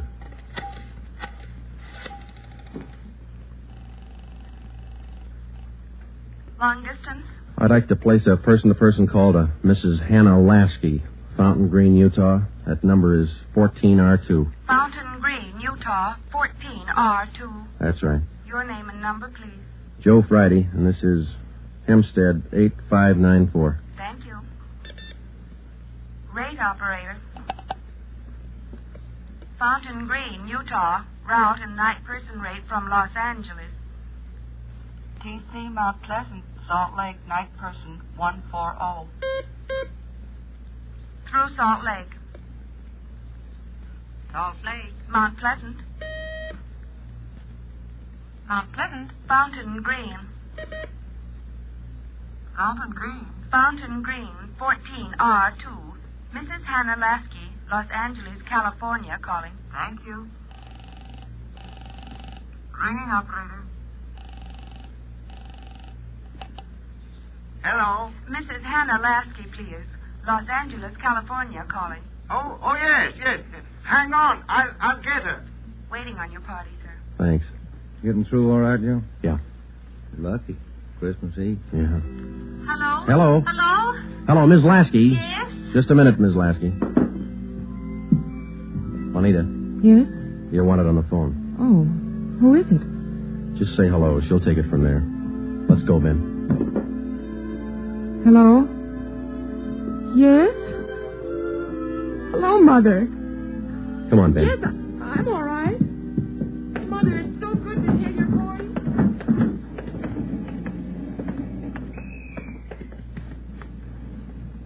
See you tomorrow, Joe. Merry Christmas. Yeah, it is, isn't it?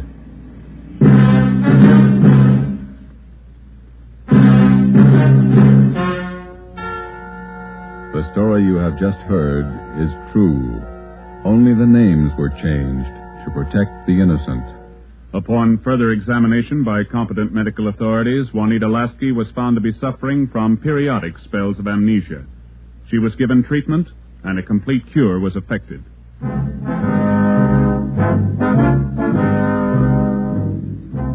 You have just heard the 8th in a new series of authentic cases from official files. Technical advice for Dragnet is furnished by the Los Angeles Police Department. Tonight's program is dedicated to Corporal Grady A. Beecham of the 9th Precinct Metropolitan Police Force, Washington, D.C., who, on the night of December 2nd, 1948, gave his life so that yours might be more secure.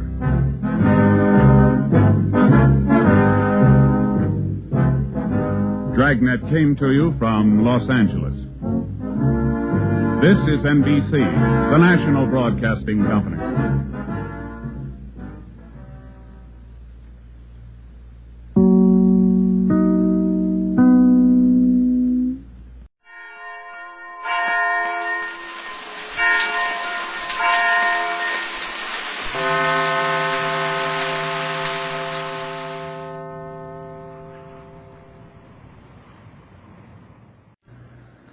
Here's another in NBC's great parade of new shows.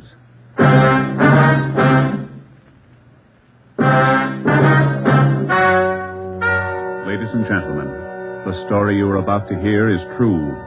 Only the names have been changed to protect the innocent. NBC brings you Dragnet.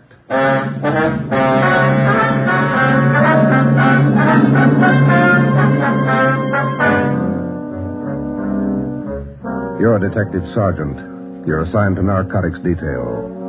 For more than 2 months, doctors' offices have been burglarized, hospital pharmacies pillaged, drugstores robbed, medical supply firms ransacked, with one purpose in mind: the theft of narcotics. The criminals are expert, cunning, vicious. Your job, get them. Dragnet, the documented drama of an actual crime, investigated and solved by the men who unrelentingly stand watch on the security of your home, your family, and your life. For the next 30 minutes, transcribed in cooperation with the Los Angeles Police Department, you will travel step by step on the side of the law through an actual case from official police files. From beginning to end, from crime to punishment, Dragnet is the story of your police force in action.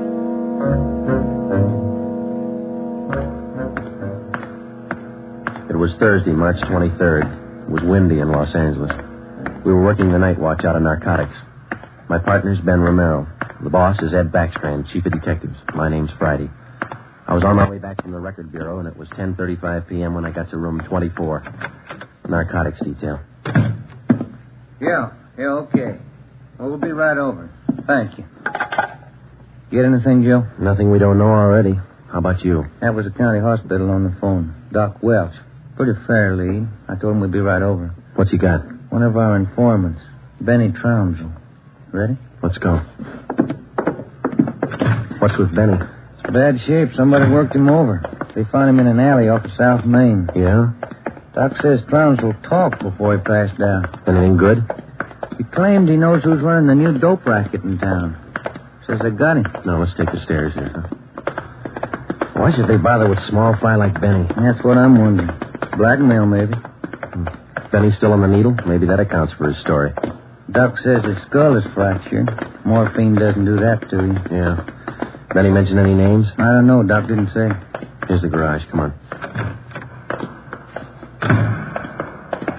When did they pick up Benny? About an hour ago.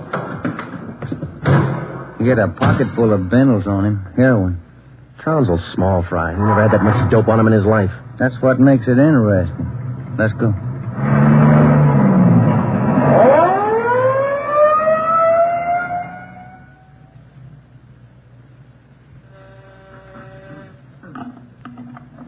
County Hospital? Yes, sir. The line is busy. Will you wait? Thank you. Can I help you, gentlemen? We'd like to see Dr. Welsh. She's expecting us. Your names, please? This is Sergeant Romero. My name's Friday, police officer. Oh, yes. Around the corner to your left, room 127. The doctor's waiting for you. Thank you. Come on, Ben. I hope Benny's still talking. We could sure use a lead. Yeah. Here it is. 127. Hiya, Ben. Joe? How are you, Doc? Anything new? Just left Trounsel upstairs. You think we can talk to him now? Won't do much good. He died about 6 minutes ago. For almost 2 years, Benny Trounsel, an addict himself, had been one of the most valuable informants Ben and I had in the narcotic gangs.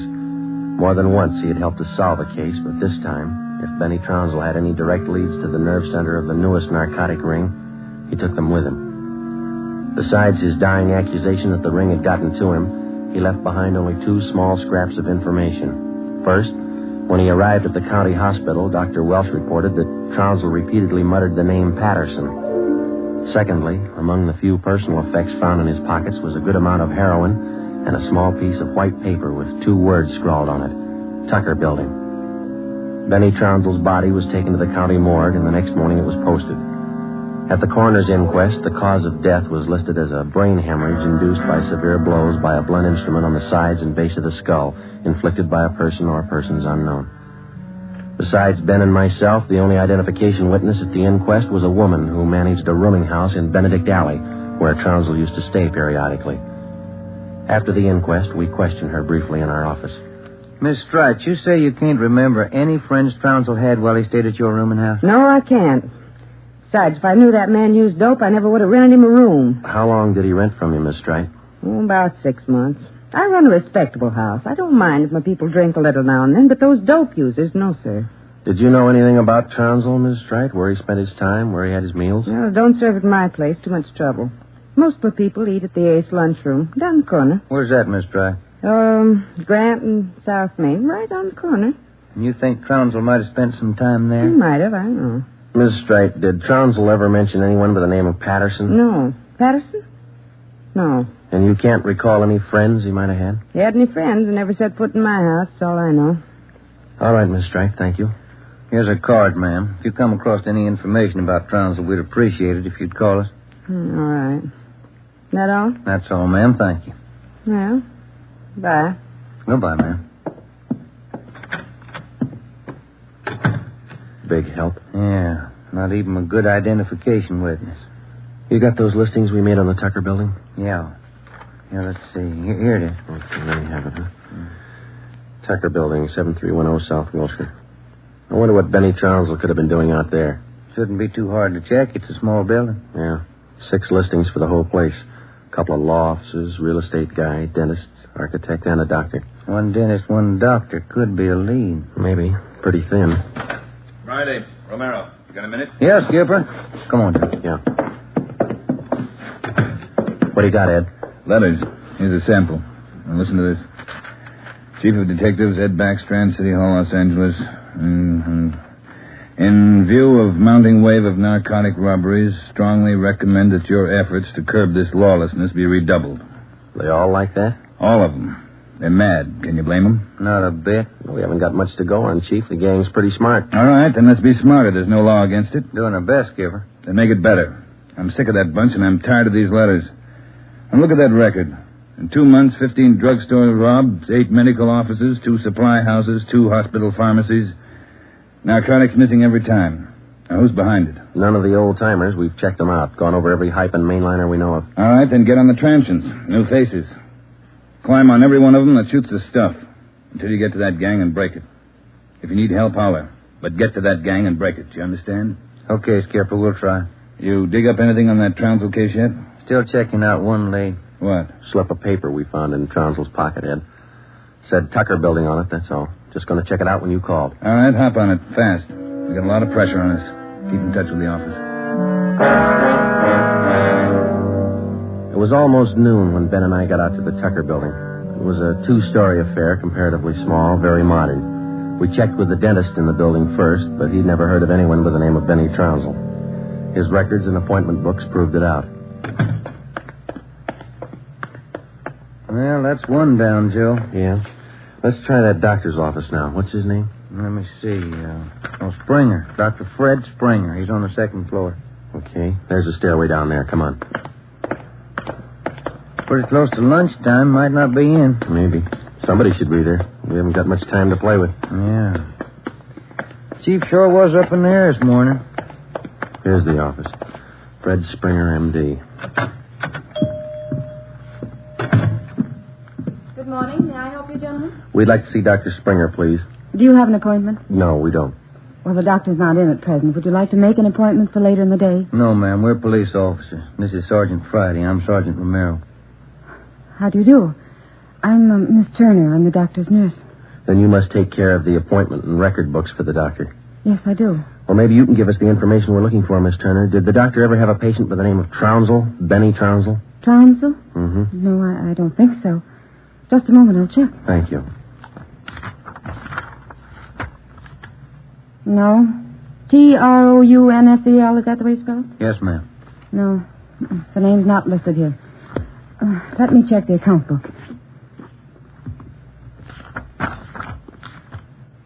No. Wait. That's funny. What's that, Miss Turner? Here in the back of the book in the doctor's handwriting. Look. Trounsel, the Black Parrot. Certainly funny. I can't remember seeing that notation before. It must be fairly recent. Miss Turner, what kind of a clientele would you say Dr. Springer has? Oh, it's quite exclusive. Beverly Hills, Bel Air. That's where most of the bills are mailed. Can you recall seeing Trounsel in the office here, Miss Turner? Small man, thin, walked with a kind of a limp, not very well dressed? No, I don't think so. Doesn't sound like any of our patients.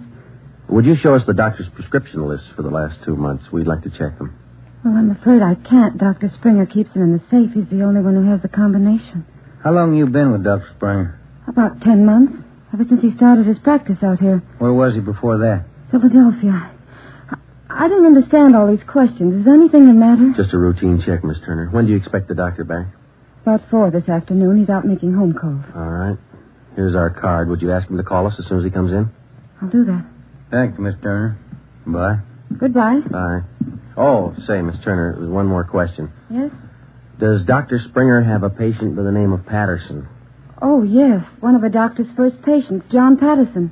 He lives out on East Beverly Drive.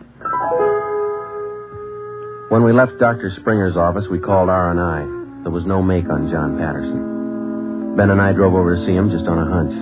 It didn't pay off right then, but it showed a little promise. When the maid came to the door of the Swank apartment, she told us Patterson was out for the day. We asked her about Patterson's occupation. She didn't know. We asked her about his friends, his business acquaintances. She could remember only 2 people visiting the apartment. One of them was Dr. Springer, apparently a constant visitor. The other, a tall, dark man who spoke bad English. We asked the maid how long she had worked for Patterson. She said ever since he moved to Los Angeles, about 6 months before.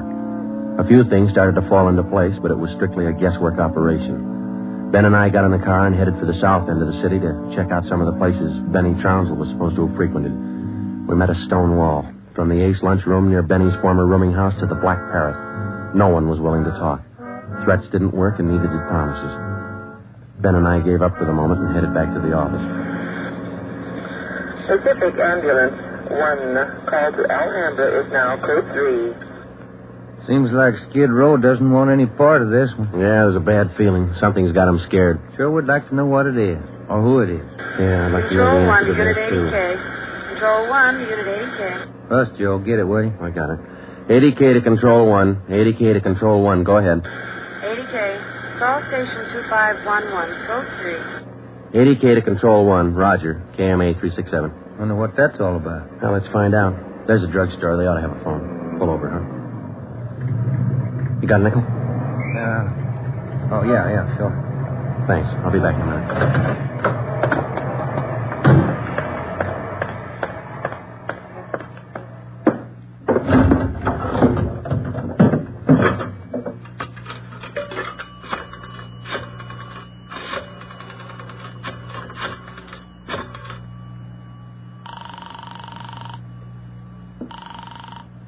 City Hall. 2511. Thank you. Chief of Detective's Office, Hannon. This is Friday, Mike. The chief there? Oh, yeah. Just a minute. Backstream talking. This is Friday, Ed. What do you got? You tied up? Nothing big. Then check in as soon as you can. Got something good. What? You remember the stick-up at St. Agnes Hospital about a month ago? Pharmacy there? What about it? 2 patrolmen picked up a user down near Union Station about an hour and a half ago. Yeah? Guy was way back on his heels. He had 2 vials of morphine on him. Vials had serial numbers. Good. Did they match out? Perfectly. Thanks, Ed. We'll be right in.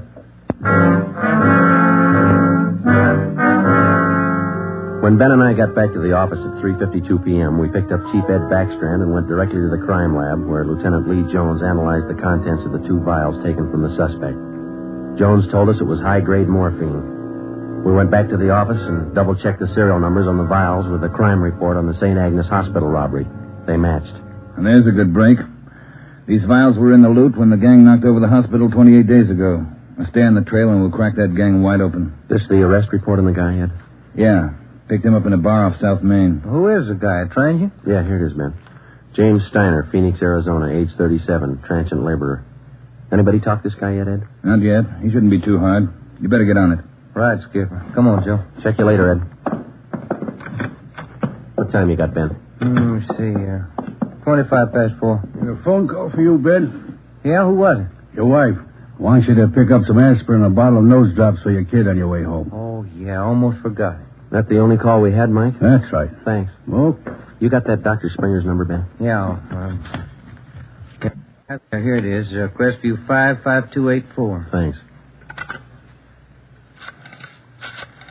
Nurse said he'd call us around 4, didn't he? Yeah.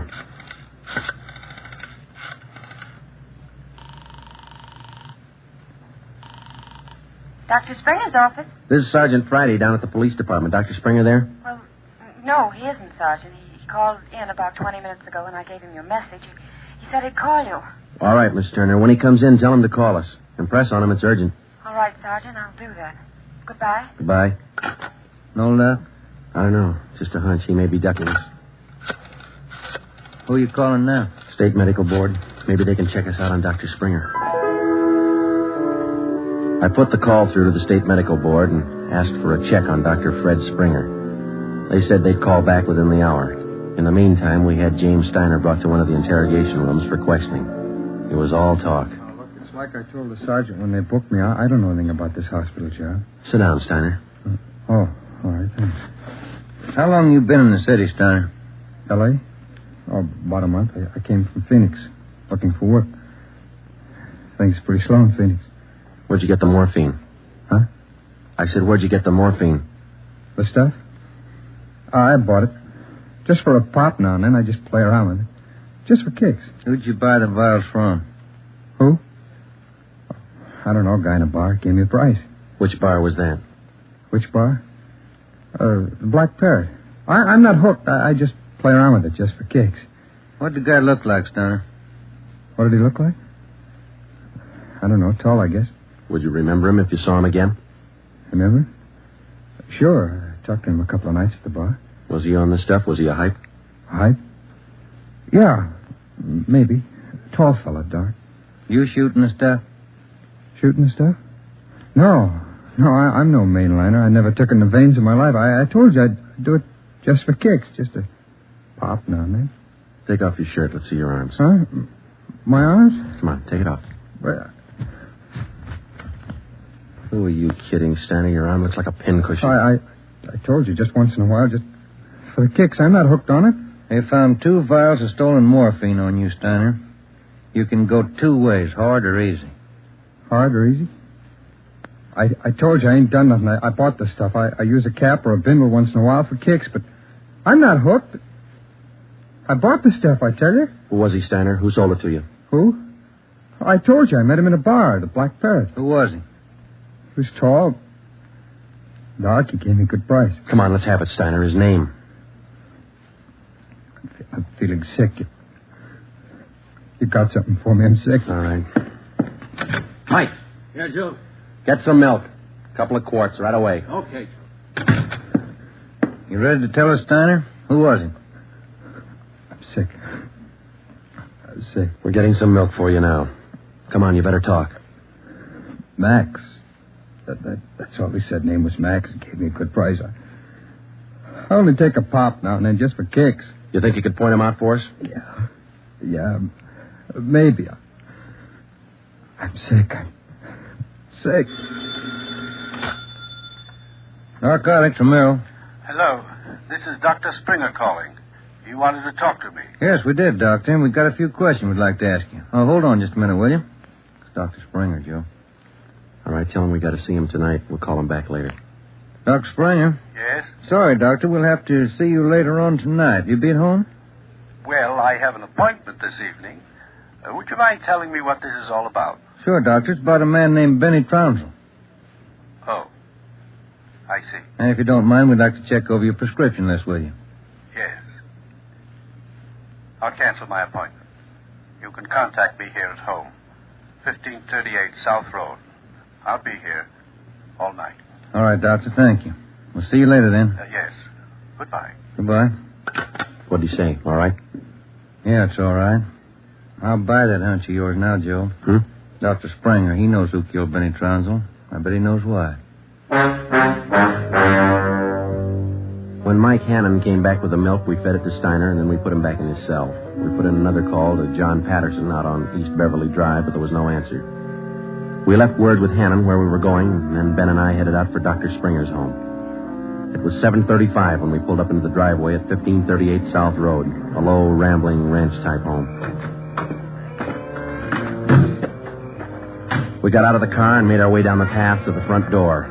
A gray Persian cat followed us. The door was half open. We knocked, but there was no answer.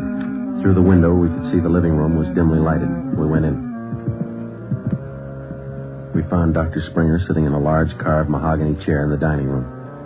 The room was hung with draperies. He was slumped forward, face down on the dining table. There was a bullet hole in his right temple. On the floor near his right hand was a .32 automatic pistol. In the center of the dining table was a piece of white paper. Looks like he beat us. Yeah.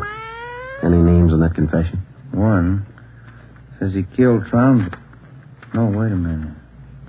It says, John Patterson. He forced me to this. What? I don't know. What's it look like to you? Here's another one. Norberg. That's all it says. Then he signed his name, Dr. Fred Springer.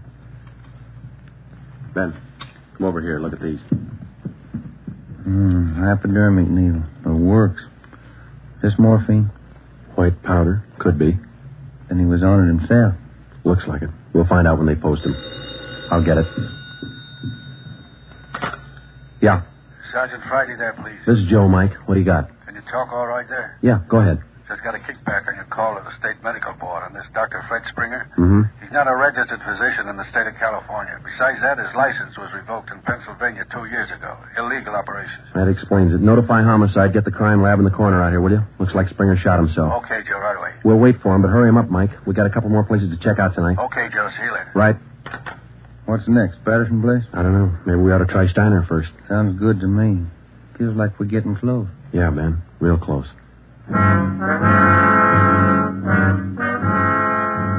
12 minutes later, homicide and the crime lab men checked in at the Springer house, and Ben and I checked out. We went back to the office and found Ed Backstrand waiting for us. We told him our story, and he sent 2 men out to keep an eye on the Patterson place. 2 other men went to work to try and track down the other name in Springer's confession note, Norberg. Ben and I went up to the county jail and picked up Steiner. The 3 of us started out to look for the man who sold Steiner the 2 vials of morphine stolen from a hospital pharmacy a month before. The man's name was Max. He was tall and dark. That was all we knew. The rest of it was up to Steiner. 2 other men from the detail, Davis and Emerson, came along with us to take care of Steiner if anything went wrong. Our first stop was the Black Parrot Tavern. Davis parked the car in an alley down the street. Steiner, Ben, and I got out and walked the rest of the way. You understand what you're supposed to do, Steiner? Me? Yeah. I go in first and sit at the bar. You 2 will follow me. I sit at the bar, and if I see Max, I give you the sign. That's okay, huh? That's right. And you don't try to break for it. Break for it? Me? I told you, I'm squaring with you guys. All right, Steiner. Go ahead. Let's hope it works, Joe. Yeah. There he goes inside. Come on. Now, look, try to grab one of the booths along the wall if you can, huh? Right. Here we are.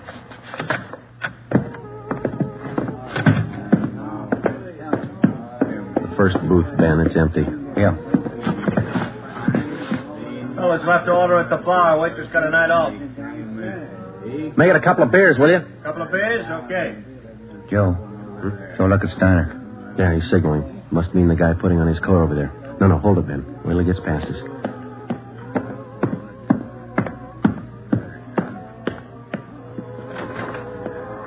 All right, get Steiner back to the car. I'll tail the guy. You come after me.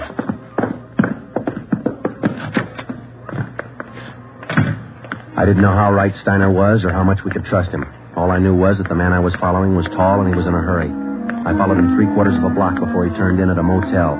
He went to a cottage at the rear of the lot, let himself in, and closed the door quickly behind him. A minute later, Ben and the others pulled up in the car. Got him staked out, Joe. Steiner says that was Max. Let's make sure. Come on. Which one's the inn? The one down at the end here. Now be careful. You too. All right, here we are. Wait a minute right there.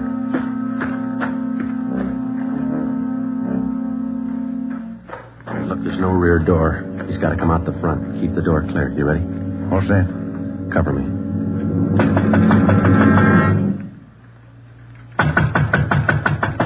Open up in there. Who is it? Police officers, open up. Just a minute. All right, Ben, give it back to him. Don't shoot, we'll come out. All right, throw your guns out first, then come out with your hands behind your head and make it fast. Watch it, Ben, he's making a break. Wait, All right, mister. That's far enough. Get out of my way. Get out of Get him, Ben. That's good, Ben. You all right? He didn't mean it, Copper. He didn't mean it. He didn't know what he was doing. Well, that must be a good excuse, lady. A lot of people use it. Come on, Ben. Let's take him in.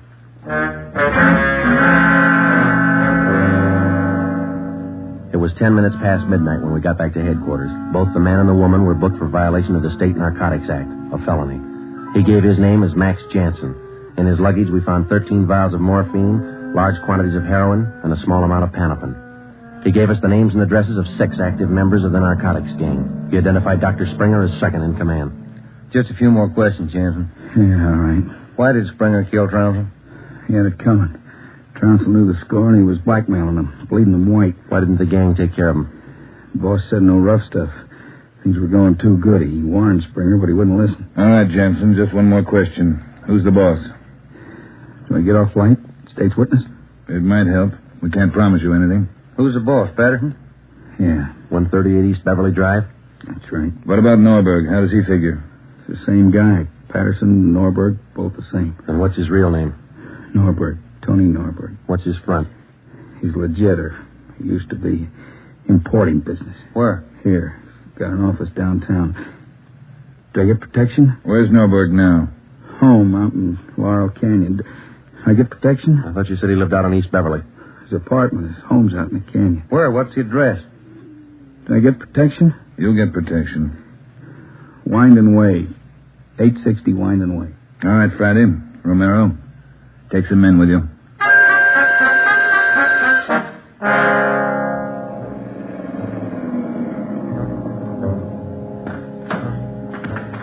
All right, Davis, cover the back of the house. Levine, you cover the front. Come on, Ben.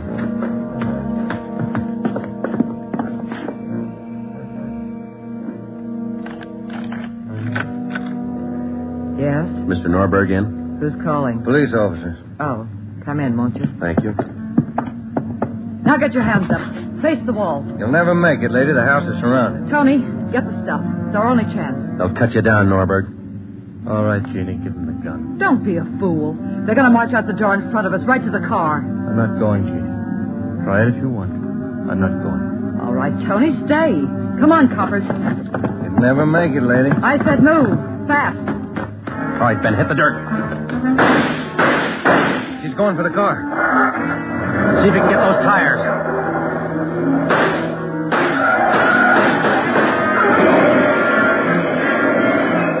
Come on.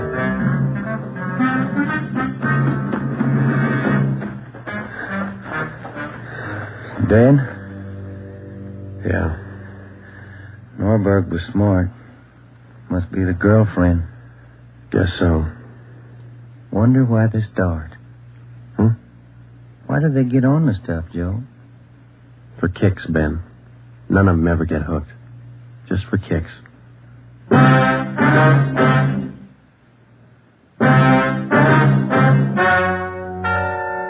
story you have just heard is true. Only the names were changed to protect the innocent. Tony Norberg, alias John Patterson, was tried and convicted for possession of narcotics, robbery, and conspiracy, and was sentenced to the maximum term prescribed by law, each count to run consecutively. He died 3 years and 11 days after his arrival at the state penitentiary.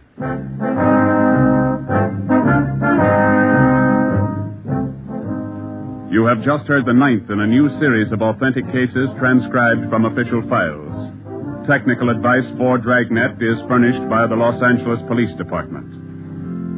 Tonight's program is dedicated to Chief Erskine Fish of the North Sacramento Police Department, who on the night of August 11th, 1935, gave his life so that yours might be more secure.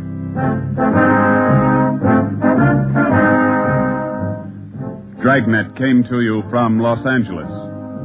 This is NBC, the national broadcasting company.